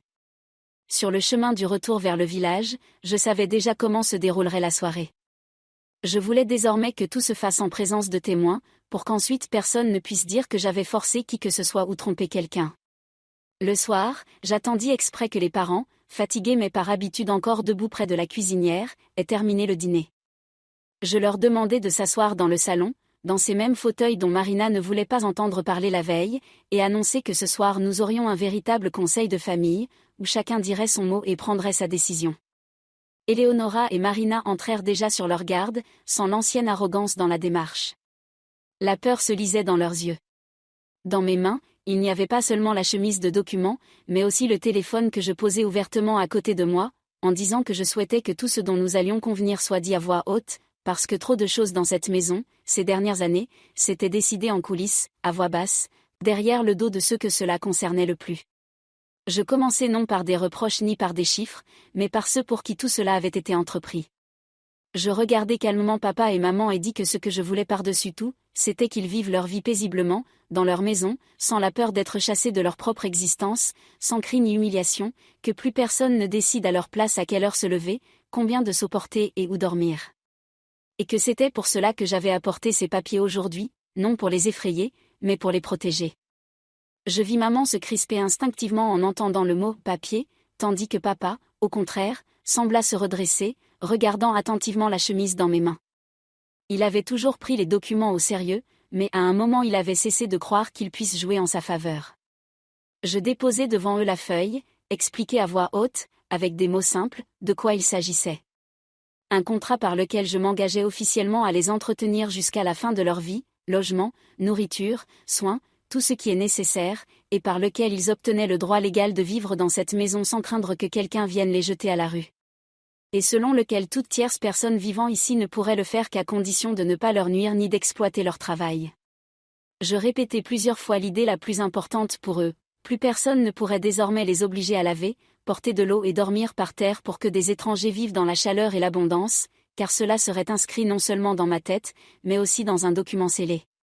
Maman regarda Éléonora et Marina avec culpabilité, comme si elle leur demandait la permission même d'accepter cette protection, et murmura doucement, comme une écolière appelée au tableau sans avoir appris sa leçon, qu'elle ne voulait mettre personne dans l'embarras, que si tout était écrit seulement pour elle et papa, les filles seraient mal à l'aise, comment feraient-elles, les pauvres, sans appui. Je ne tins plus, me penchant légèrement vers elle, je pris sa main. Je lui dis fermement mais avec douceur que le véritable appui, ici, avait toujours été elle et papa, et non ceux qui s'asseyaient sur des canapés moelleux en donnant des ordres. Et qu'il était enfin temps d'arrêter de vivre en regardant les sentiments des autres quand les siens étaient à vif. Papa écouta attentivement, puis demanda d'une voix enrouée si cela signifiait que j'étais contre Fred, si je les séparais de leur fils. Il y avait tant de peur dans cette question que je respirai profondément et répondis très clairement, mot par mot, que non. Ce contrat n'était pas contre quelqu'un, mais pour eux, que Frédéric, en tant que fils, pouvait venir, vivre, aider autant qu'il le souhaitait, à une seule condition, qu'il n'amène plus jamais avec lui ceux qui ne voient dans leur maison qu'une mangeoire. Je me tournai vers Frédéric, devant tout le monde, lui demandai directement s'il considérait comme son devoir de protéger ses parents, ou s'il lui était toujours plus commode de se cacher derrière les jupes de sa femme et de sa belle-mère. Il tressaillit, ses lèvres tremblèrent, mais cette fois il ne détourna pas le regard.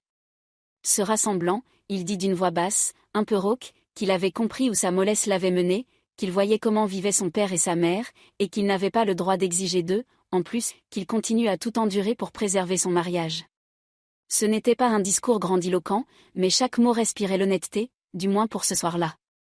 Il ajouta doucement qu'il n'était pas contre le contrat, que si cela apportait la paix aux parents, il serait le premier à signer là où il faudrait, pour confirmer qu'il ne revendiquait ni la maison ni la terre, si le prix à payer était leur santé.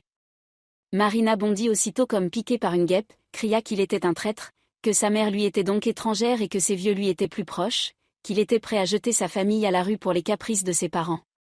Et que s'il signait le moindre papier réduisant ses droits sur la maison, elle ferait ses valises et partirait, emportant jusqu'à la petite cuillère qu'elle avait apportée dans cette maison. Dans ce cri, il y avait toute sa certitude d'autrefois, la peur de rester seule le tiendrait en laisse toute sa vie.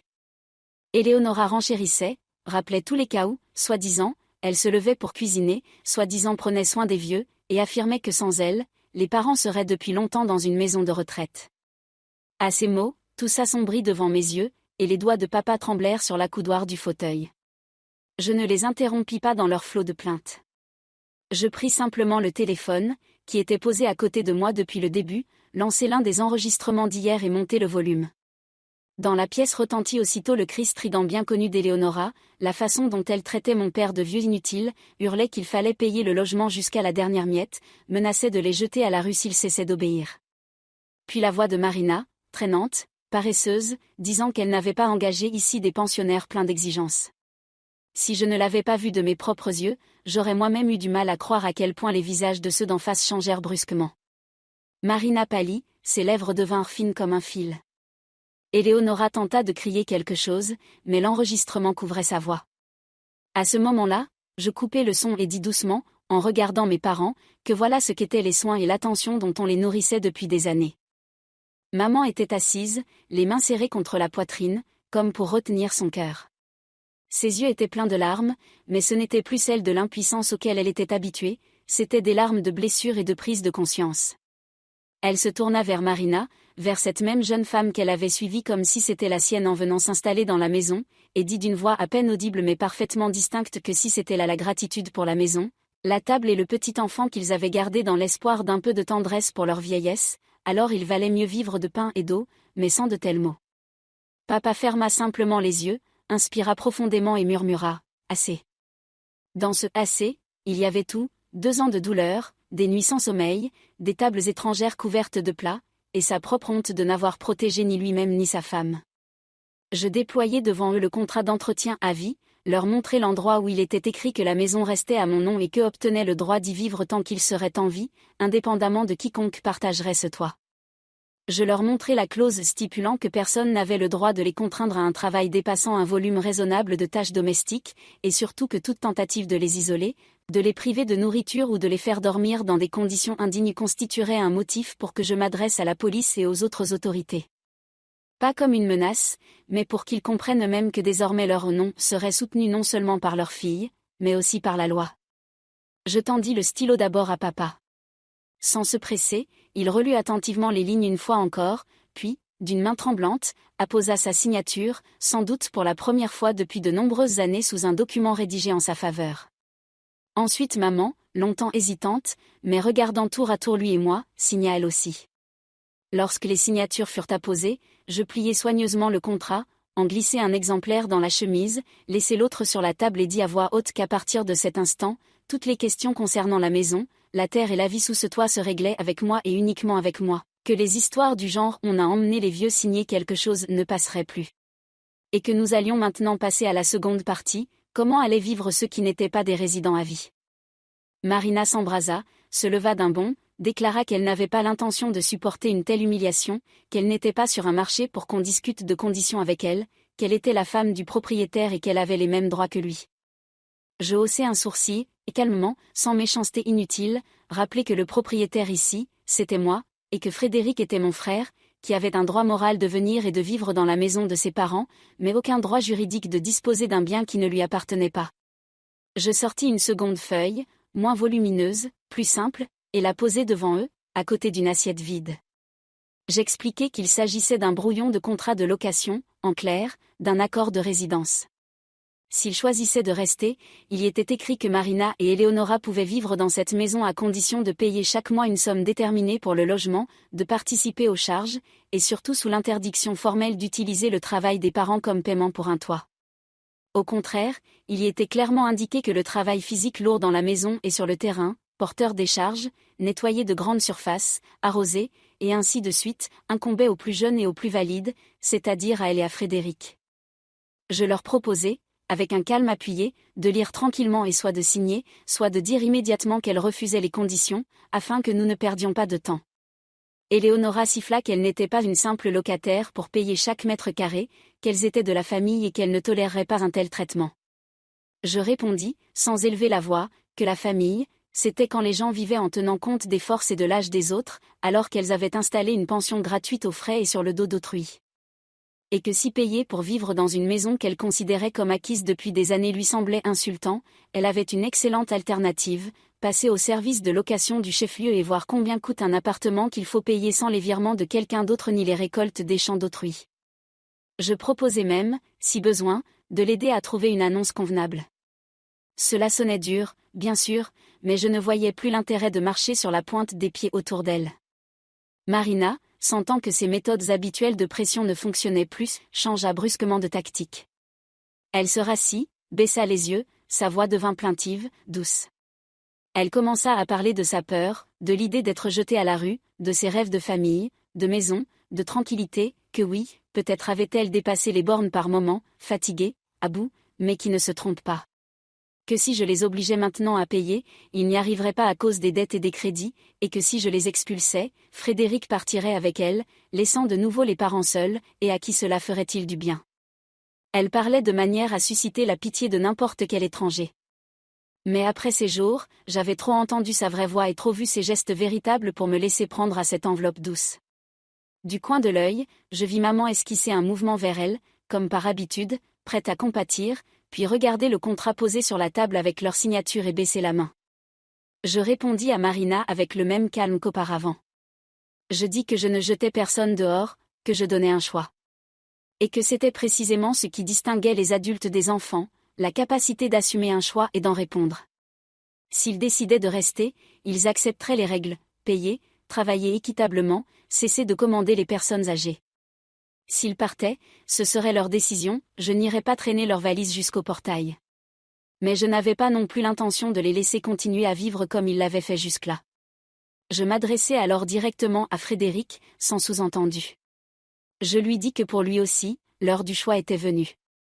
Soit il restait avec ses parents, les aidait, acceptait les conditions et apprenait à être un fils qui protège au lieu de se cacher.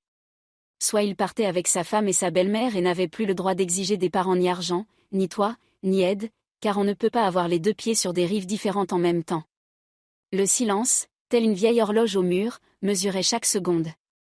Frédéric était assis, la tête baissée, les épaules tremblaient, il luttait visiblement contre lui-même.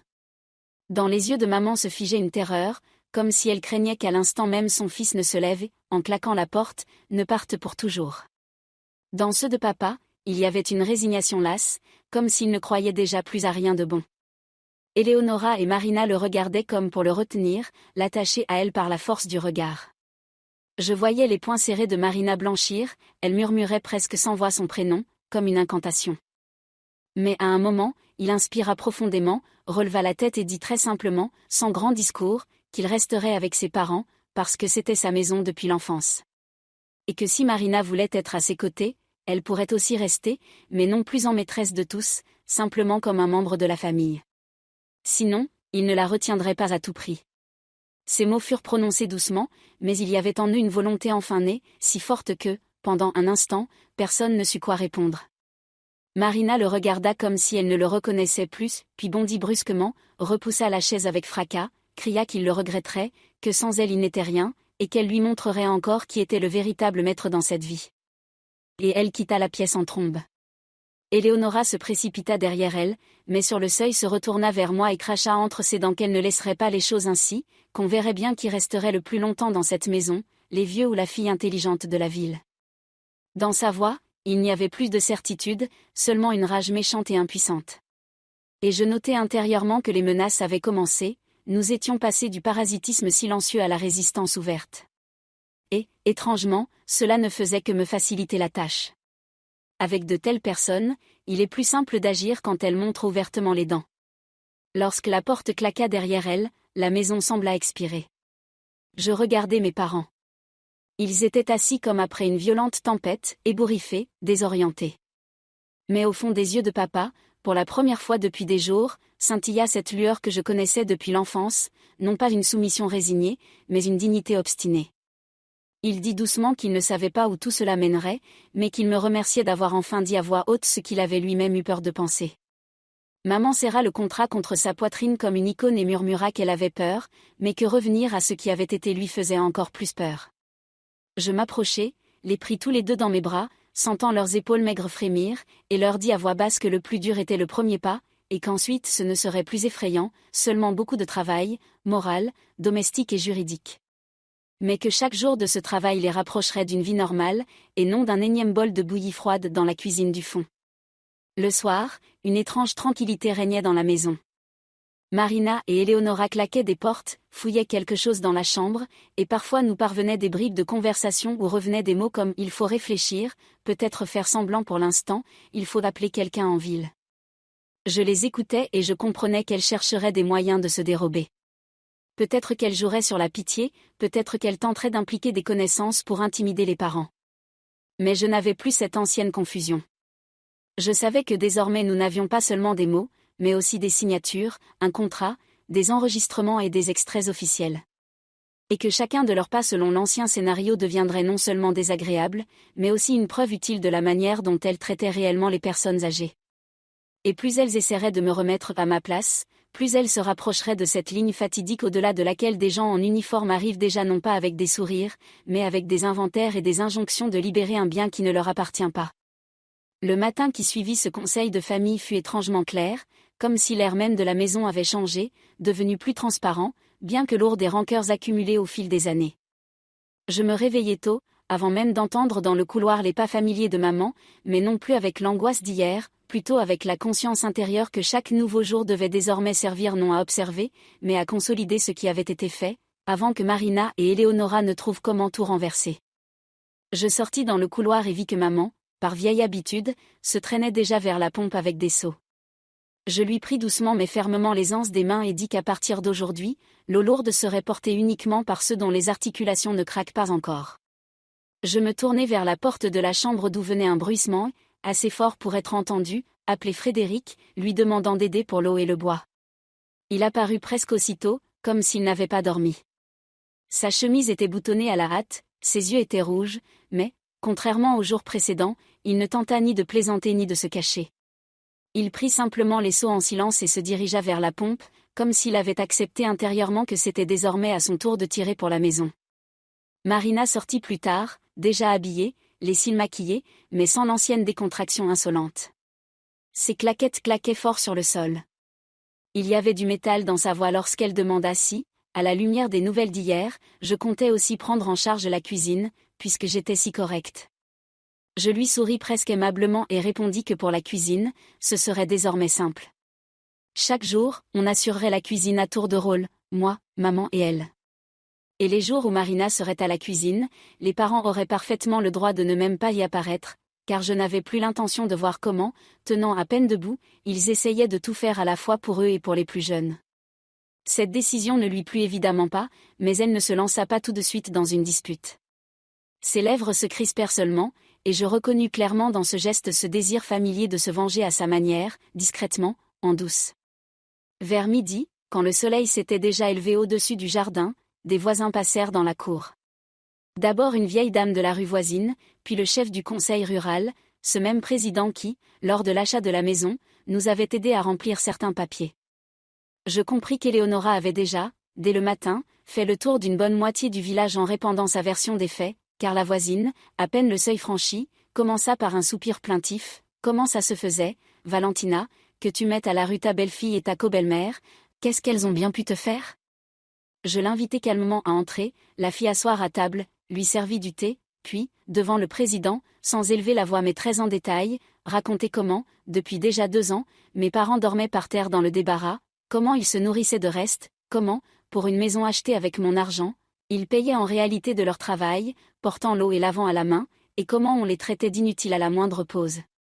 Je n'allumai même pas les enregistrements, je décrivis simplement tout comme je l'avais vu, dans les détails.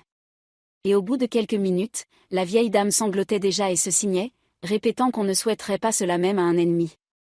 Quant au président, le visage assombri, il confirma qu'il savait parfaitement au nom de qui la maison était enregistrée et que les invités à la voix forte n'avaient aucun droit sur elle, et ne pouvaient en avoir aucun. Cette conversation était importante pour moi non pas parce que je voulais me justifier devant le village, mais parce que je savais combien des personnes comme Marina et sa mère aiment se cacher derrière le dos des autres, bâtissant autour d'elles un mur de rumeurs et de pitié. Il fallait que, du moins dans leur propre rue, les parents aient derrière eux non pas un mensonge chuchoté sur une méchante fille de la ville, mais une compréhension réelle de pourquoi tout se passait ainsi. La maison gagnait non seulement des murs, mais aussi une certaine protection sociale, car dans les petits endroits, le regard des voisins vaut parfois autant qu'un document officiel. Marina, voyant des voisins sur notre perron, tenta d'abord de s'immiscer dans la conversation, en sanglotant et en pressant un mouchoir contre ses yeux. Elle entonna son refrain habituel sur le fait que nous, avec le père, ne comprenions pas ses sacrifices, qu'elle avait tout abandonné pour le village, pour Frédéric, qu'elle avait supporté la rudesse rurale et la vie difficile. Je ne la pris pas directement en flagrant délit de mensonge. Au moment opportun, je demandai simplement calmement à la grand-mère de la maison voisine si elle avait jamais vu Marina aider mes parents au potager, ou au moins leur apporter une assiette de soupe chaude dans cette cuisine où ils mangeaient. La vieille soupira seulement et répondit qu'elle voyait plus souvent Claudia courir avec des bassines de linge et des seaux, pendant que les jeunes se promenaient dans la cour avec leur téléphone. Cela fut dit sans méchanceté, simplement comme un fait, mais pour Marina, cela sonna presque comme un verdict, car le masque habituel de victime des circonstances se fissura devant témoin. Les jours suivants commencèrent la partie la plus désagréable, mais aussi la plus révélatrice, celle que j'appelais mentalement l'épreuve de résistance. Marina et Eleonora tentaient de vivre comme si rien n'avait changé. De temps à autre, elle éclatait en crise habituelle à l'encontre des parents. Mais dès qu'elles élevaient la voix, j'entrais aussitôt dans la pièce ou sortais dans la cour, sans intervenir émotionnellement, me contentant de rappeler que ce ton n'avait plus cours ici et que la prochaine explosion serait consignée non seulement dans mon téléphone, mais aussi dans une plainte. Cette situation les mettait hors d'elle, mais derrière moi il n'y avait pas seulement le contrat et les enregistrements, il y avait aussi ce même président, qui avait déjà, prudemment et à sa manière, fait comprendre que les rumeurs selon lesquelles la maison serait bientôt réattribuée étaient grandement exagérées, et que la propriétaire était une femme bien précise, prête, si nécessaire, à aller jusqu'au bout. Je m'attaquais à ce qui auparavant semblait secondaire, mais qui en réalité constituait la base de tout leur système, l'argent des récoltes. Un jour, lorsque le même camion avec le logo du transformateur arriva de nouveau à la maison, je rencontrai le chauffeur dès la cour, ne laissant pas Marina se précipiter la première pour l'accueillir. Je m'approchai, me présentai comme la propriétaire de la maison et du terrain, montrai l'extrait où mon nom figurait noir sur blanc, et demandai calmement que tous les règlements et contrats futurs soient conclus uniquement avec moi ou avec mon père en tant que mandataire. Il hésita, ne souhaitant manifestement pas s'immiscer dans un conflit familial, mais je n'insistai pas, je dis simplement, très posément, que si la moindre cargaison partait sans que j'en sois informé, je la considérerais comme volée et réagirais en conséquence, non plus seulement par la parole, mais sur le plan officiel. Quelques phrases de ce genre suffirent pour qu'il accepte finalement, haussant les épaules, de conclure un nouveau contrat sur mes coordonnées, coupant ainsi pratiquement le ruisseau financier auquel ces deux gestionnaires s'étaient tant habitués. Lorsque Marina l'apprit, une tempête éclata dans la maison. Elle fit irruption dans la cuisine, où maman et moi épluchions justement des pommes de terre, et, gesticulant, se mit à crier que je les privais de leur unique source de revenus, qu'elle ne savait plus comment payer les crédits ni comment vivre. Je lui rappelai calmement que les crédits n'avaient pas été pris pour du pain et des médicaments, mais pour des manteaux de fourrure, des téléphones et des babioles, et que pour ce genre de plaisir, chaque adulte devait répondre lui-même, et non aux dépens de la pension d'autrui et du dos d'autrui. Et que rien ne leur interdisait de chercher du travail, au village, en ville, ou même dans ce centre commercial où elles aimaient tant se promener le week-end. Simplement, l'époque où mes parents travaillaient pour leur dette était terminée. Fin. Point. Chaque fois qu'elles tentaient de faire du bruit, je n'entrais pas dans la dispute, je me contentais de répéter la même chose, elles avaient un choix, et il avait été clairement énoncé depuis longtemps. Frédéric, ces jours-là, se tenait tranquille, mais je voyais comment, peu à peu, pas à pas, il cessait de sursauter au moindre soupir de maman ou à la moindre toux de papa, comment, le soir, rentrant du travail, il n'allait plus directement dans sa chambre, mais s'asseyait sur le banc à côté de son père, l'aidait en silence à se masser les jambes, rapportait de la voiture un sac de fruits achetés non pour sa femme ni pour d'éventuels invités, mais pour les parents. Au début, il le faisait avec prudence, comme s'il craignait qu'une ombre mécontente surveille chacun de ses gestes. Mais avec le temps, voyant que je ne lui tombais pas dessus avec des reproches à chaque pas, me contentant d'observer intérieurement comment il trouvait lentement sa place, il commença à respirer un peu plus librement. Par habitude, Marina essayait parfois de lui siffler dessus, disant qu'il finirait complètement sous la coupe des vieux. Mais je voyais apparaître pour la première fois dans son regard une irritation dirigée non contre nous, mais contre elle, et je comprenais que ce basculement intérieur valait bien plus que n'importe quel papier. Bien sûr, Eleonora n'avait pas l'intention de capituler sans tenter d'attirer les siens de son côté.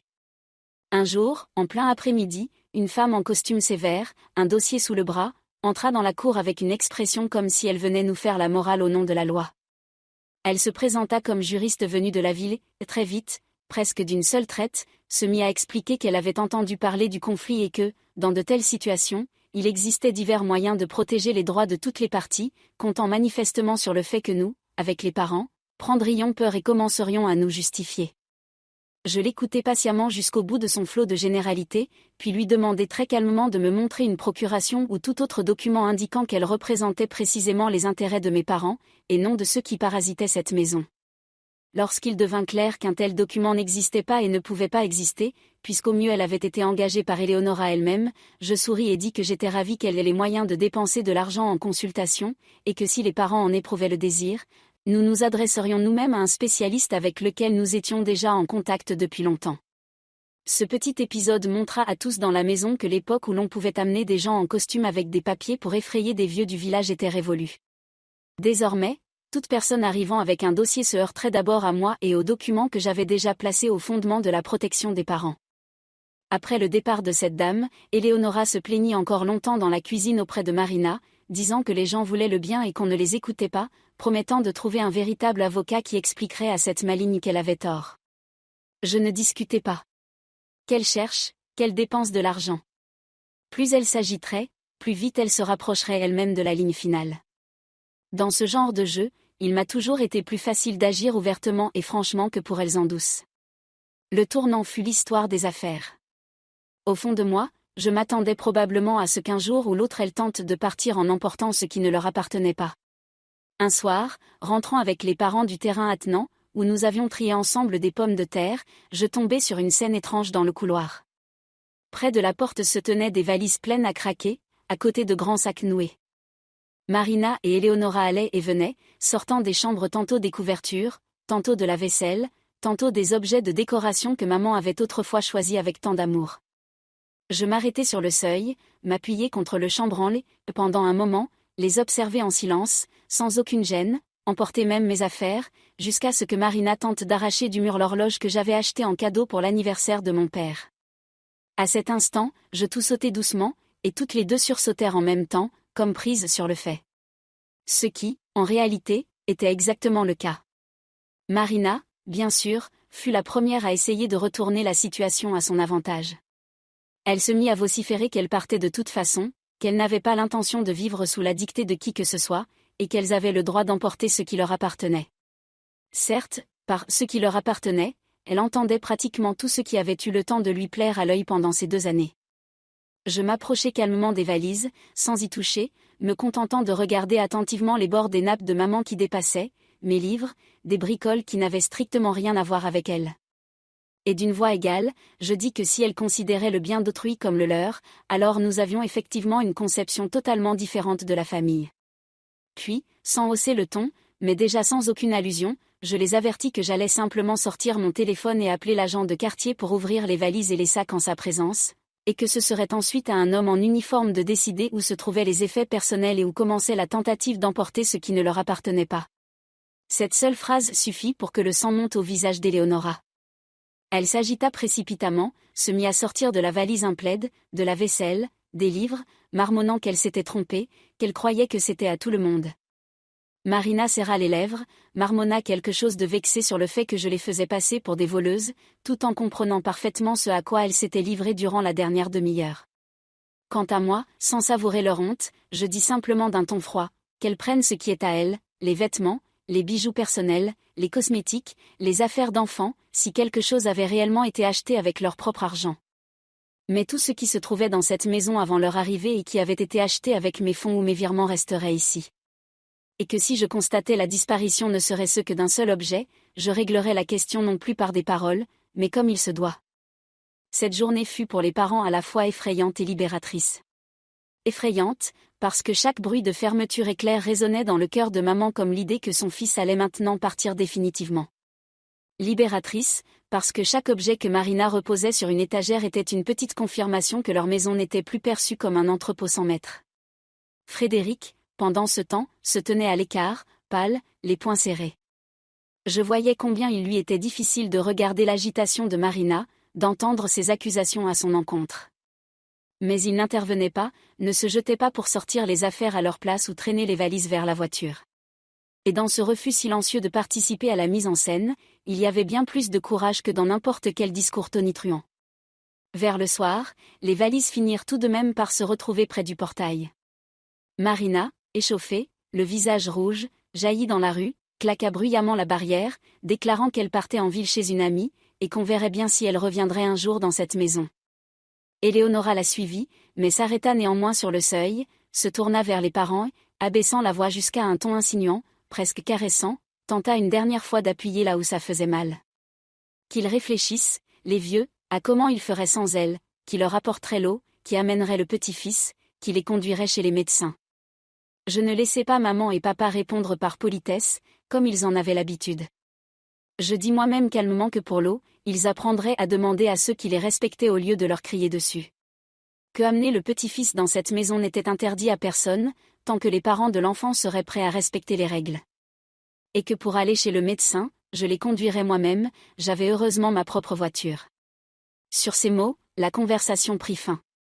La porte se referma derrière elle, et un silence s'installa, tel celui qui suit un violent orage, quand l'air sent encore l'ozone, mais qu'il est déjà clair que le coup de tonnerre le plus terrible a retenti. Cette nuit-là, pour la première fois depuis longtemps, nous nous assîmes avec les parents dans la cuisine non pas à la hâte ni dans un coin, mais autour d'une table normale. Je sortis du placard la vaisselle que l'on gardait autrefois pour les invités, dressai la table comme maman le faisait jadis pour les fêtes. Je posai au centre un plat de pommes de terre chaudes, une assiette de cornichons et un saladier avec une simple salade. Papa hésitait d'abord maladroitement près du seuil, jetant des regards autour de lui, comme si quelqu'un allait entrer d'un instant à l'autre pour se fâcher des dépenses. Maman essayait de dire qu'il ne fallait pas faire tant de manières, que ce qu'ils avaient leur suffisait. Je répondis fermement, mais avec chaleur, que ce n'était pas du luxe, mais une nourriture humaine normale dans une maison normale, autour d'une table normale. Et qu'à partir d'aujourd'hui, tout se remettrait à sa place. Dans la chambre dormiraient ceux qui auraient dû depuis longtemps dormir dans un lit confortable, dans le salon s'assieraient ceux qui avaient créé cette maison, et non ceux qui l'avaient traitée comme un hôtel pendant 2 ans. Plus tard, lorsque les parents allèrent dans cette fameuse chambre que je les avais aidés à libérer, sortant boîte après boîte de robes et de flacons étrangers, je restai seule dans la cuisine. En me servant une tasse de thé bien fort, je sentis soudain la fatigue m'envahir de tout son poids, non seulement celle de ces derniers jours, mais celle de toutes ces années où, en ville, je m'étais rassurée par des conversations téléphoniques sur « tout va bien », sans oser m'arracher au travail pour venir voir de mes propres yeux. Oui, j'étais arrivée à temps. Oui, nous avions sorti les parents du malheur. Oui, j'avais désormais en main des contrats, des extraits, des enregistrements. Mais avec cela venait aussi la compréhension que la véritable reconstruction de leur vie ne faisait que commencer. Devant nous, il y aurait des discussions avec des médecins, la mise en place de certaines aides, peut-être un procès, si Marina et sa mère décidaient vraiment de se battre jusqu'au bout. Mais désormais, je n'avais plus peur, car je savais que l'essentiel avait déjà eu lieu. Dans cette maison, il n'y avait enfin pas seulement un toit et des murs, mais aussi des limites, et une voix capable de dire un non sans baisser les yeux. Et le matin du lendemain, le même président du conseil rural frappa à la fenêtre. Il tenait à la main une petite chemise.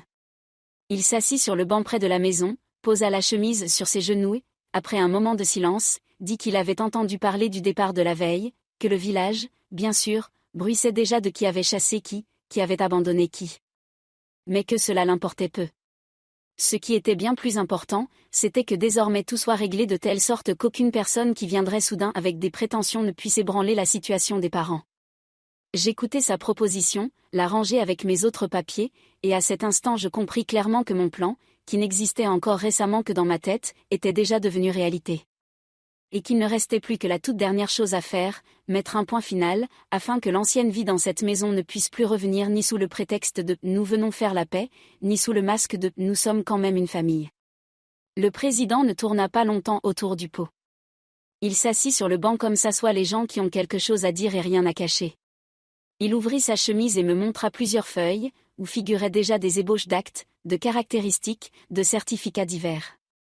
À sa manière, campagnarde, mais très concrète, il expliqua qu'il valait mieux maintenant ne pas se limiter au contrat, mais assurer ses arrières sur tous les fronts, afin que, si quelqu'un décidait de se plaindre auprès de quelque instance que ce soit, nous ayons entre les mains non pas des paroles, mais des documents. Il proposa de rédiger un acte sur les conditions réelles dans lesquelles les parents avaient vécu, avec la signature des voisins, qu'ils ne dormaient pas dans une chambre, mais dans un débarras à même le sol, que le travail physique lourd dans la maison et au potager reposait sur eux, et non sur les plus jeunes, que la belle-fille et sa mère criaient plus qu'elles n'aidaient.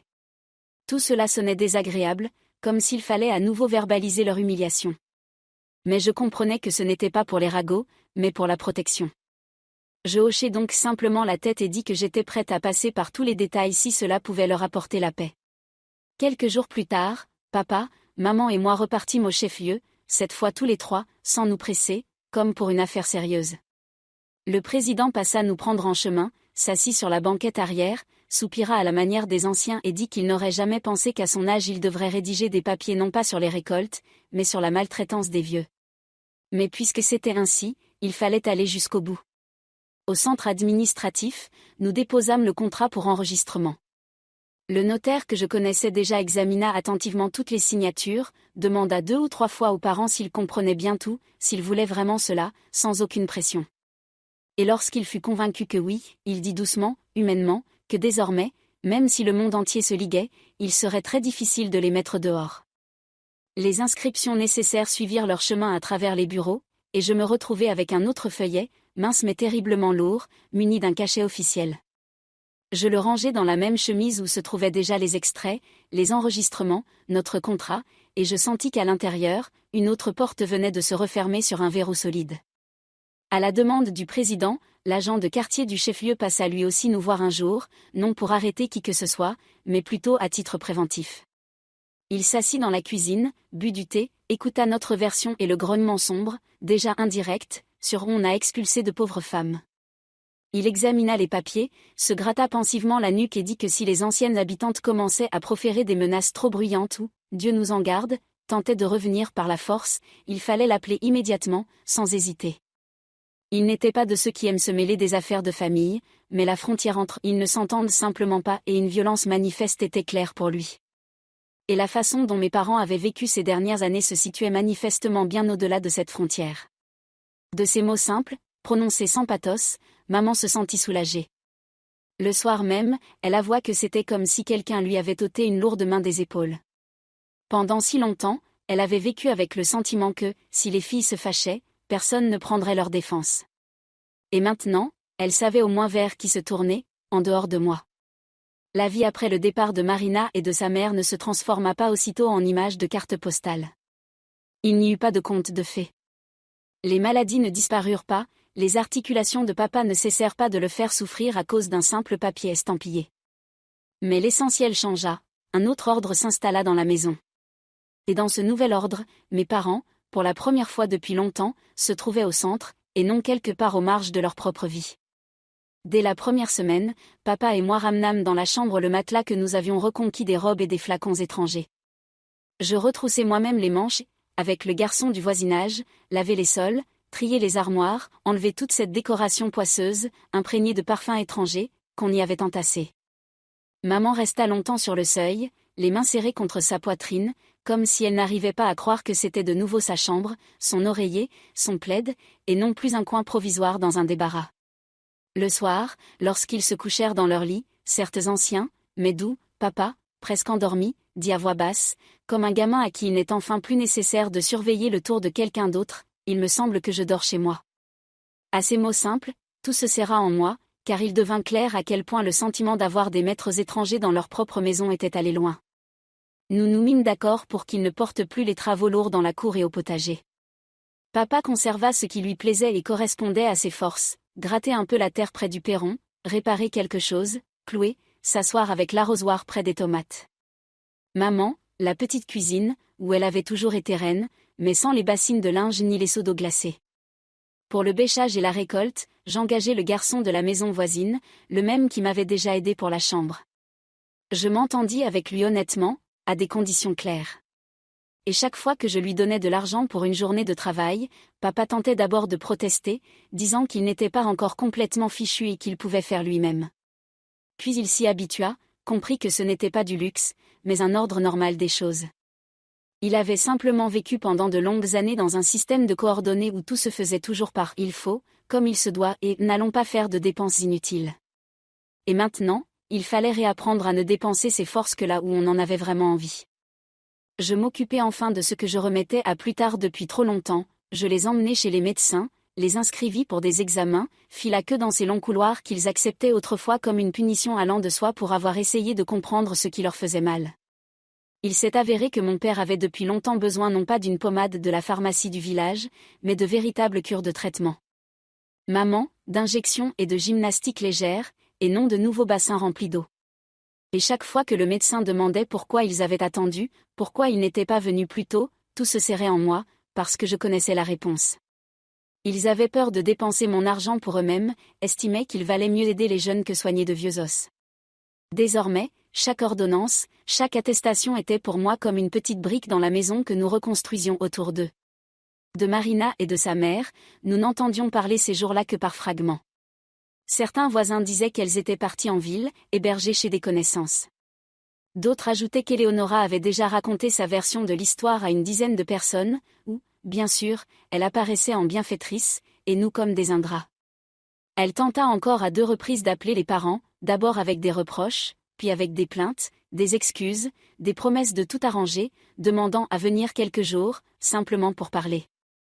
Chaque appel de ce genre devenait une épreuve non pas pour moi, mais pour papa et maman, car auparavant ils auraient, sans réfléchir, dit « venez », juste pour ne pas paraître grossier. Désormais, nous nous étions mis d'accord à l'avance, s'ils voulaient l'entendre, la conversation ne se ferait plus en chuchotant dans l'arrière-cuisine, mais devant moi, en haut-parleur. Et qu'il n'y aurait plus jamais de « dormez juste une nuit », et on verra ensuite. Une fois, Marina se présenta tout de même au portail, sans valise, mais avec la même démarche théâtrale. Elle tenait un gâteau dans une boîte bon marché et un bouquet quelconque, censé symboliser « je viens faire la paix ». Elle tenta d'entrer dans la maison comme si rien d'important ne s'était produit. Elle parla d'une voix douce, avec des soupirs, se jeta dans les bras de maman, se souvenant combien elle se sentait bien au village, combien le confort familial lui manquait, alla même jusqu'à plaisanter en disant que nous exagérions tous parfois. Je me tenais à côté, sans intervenir. Ce qui comptait pour moi, c'était ce que diraient les parents.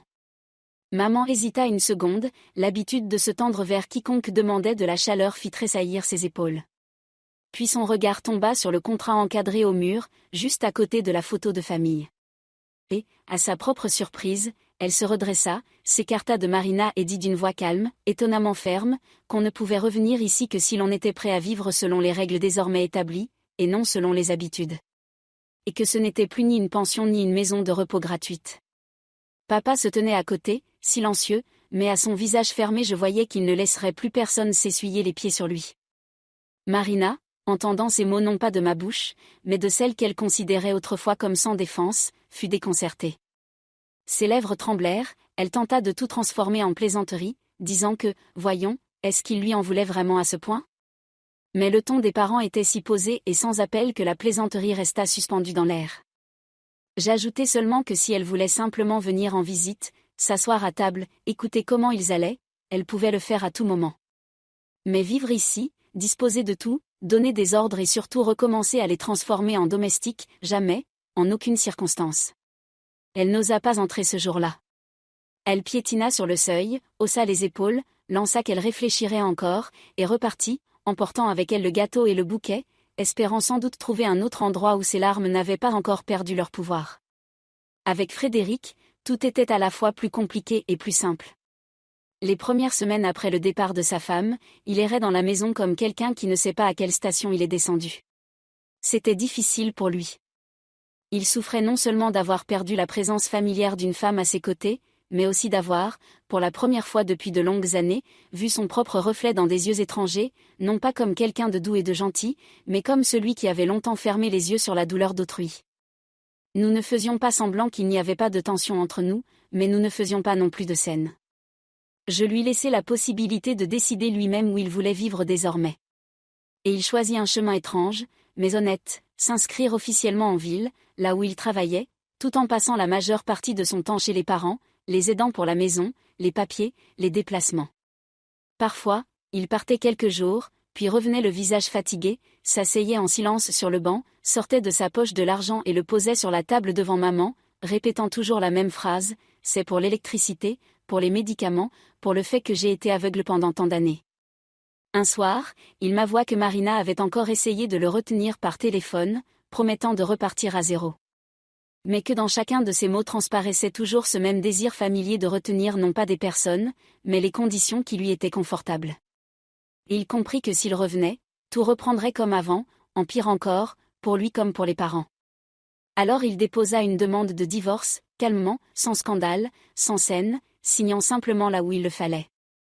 En m'en parlant, il n'attendait ni louange ni compassion, il voulait juste que je sache qu'il avait enfin fait au moins un pas dont il n'avait pas honte. Je ne me jetai pas dans ses bras, ne prononçai pas de grands mots.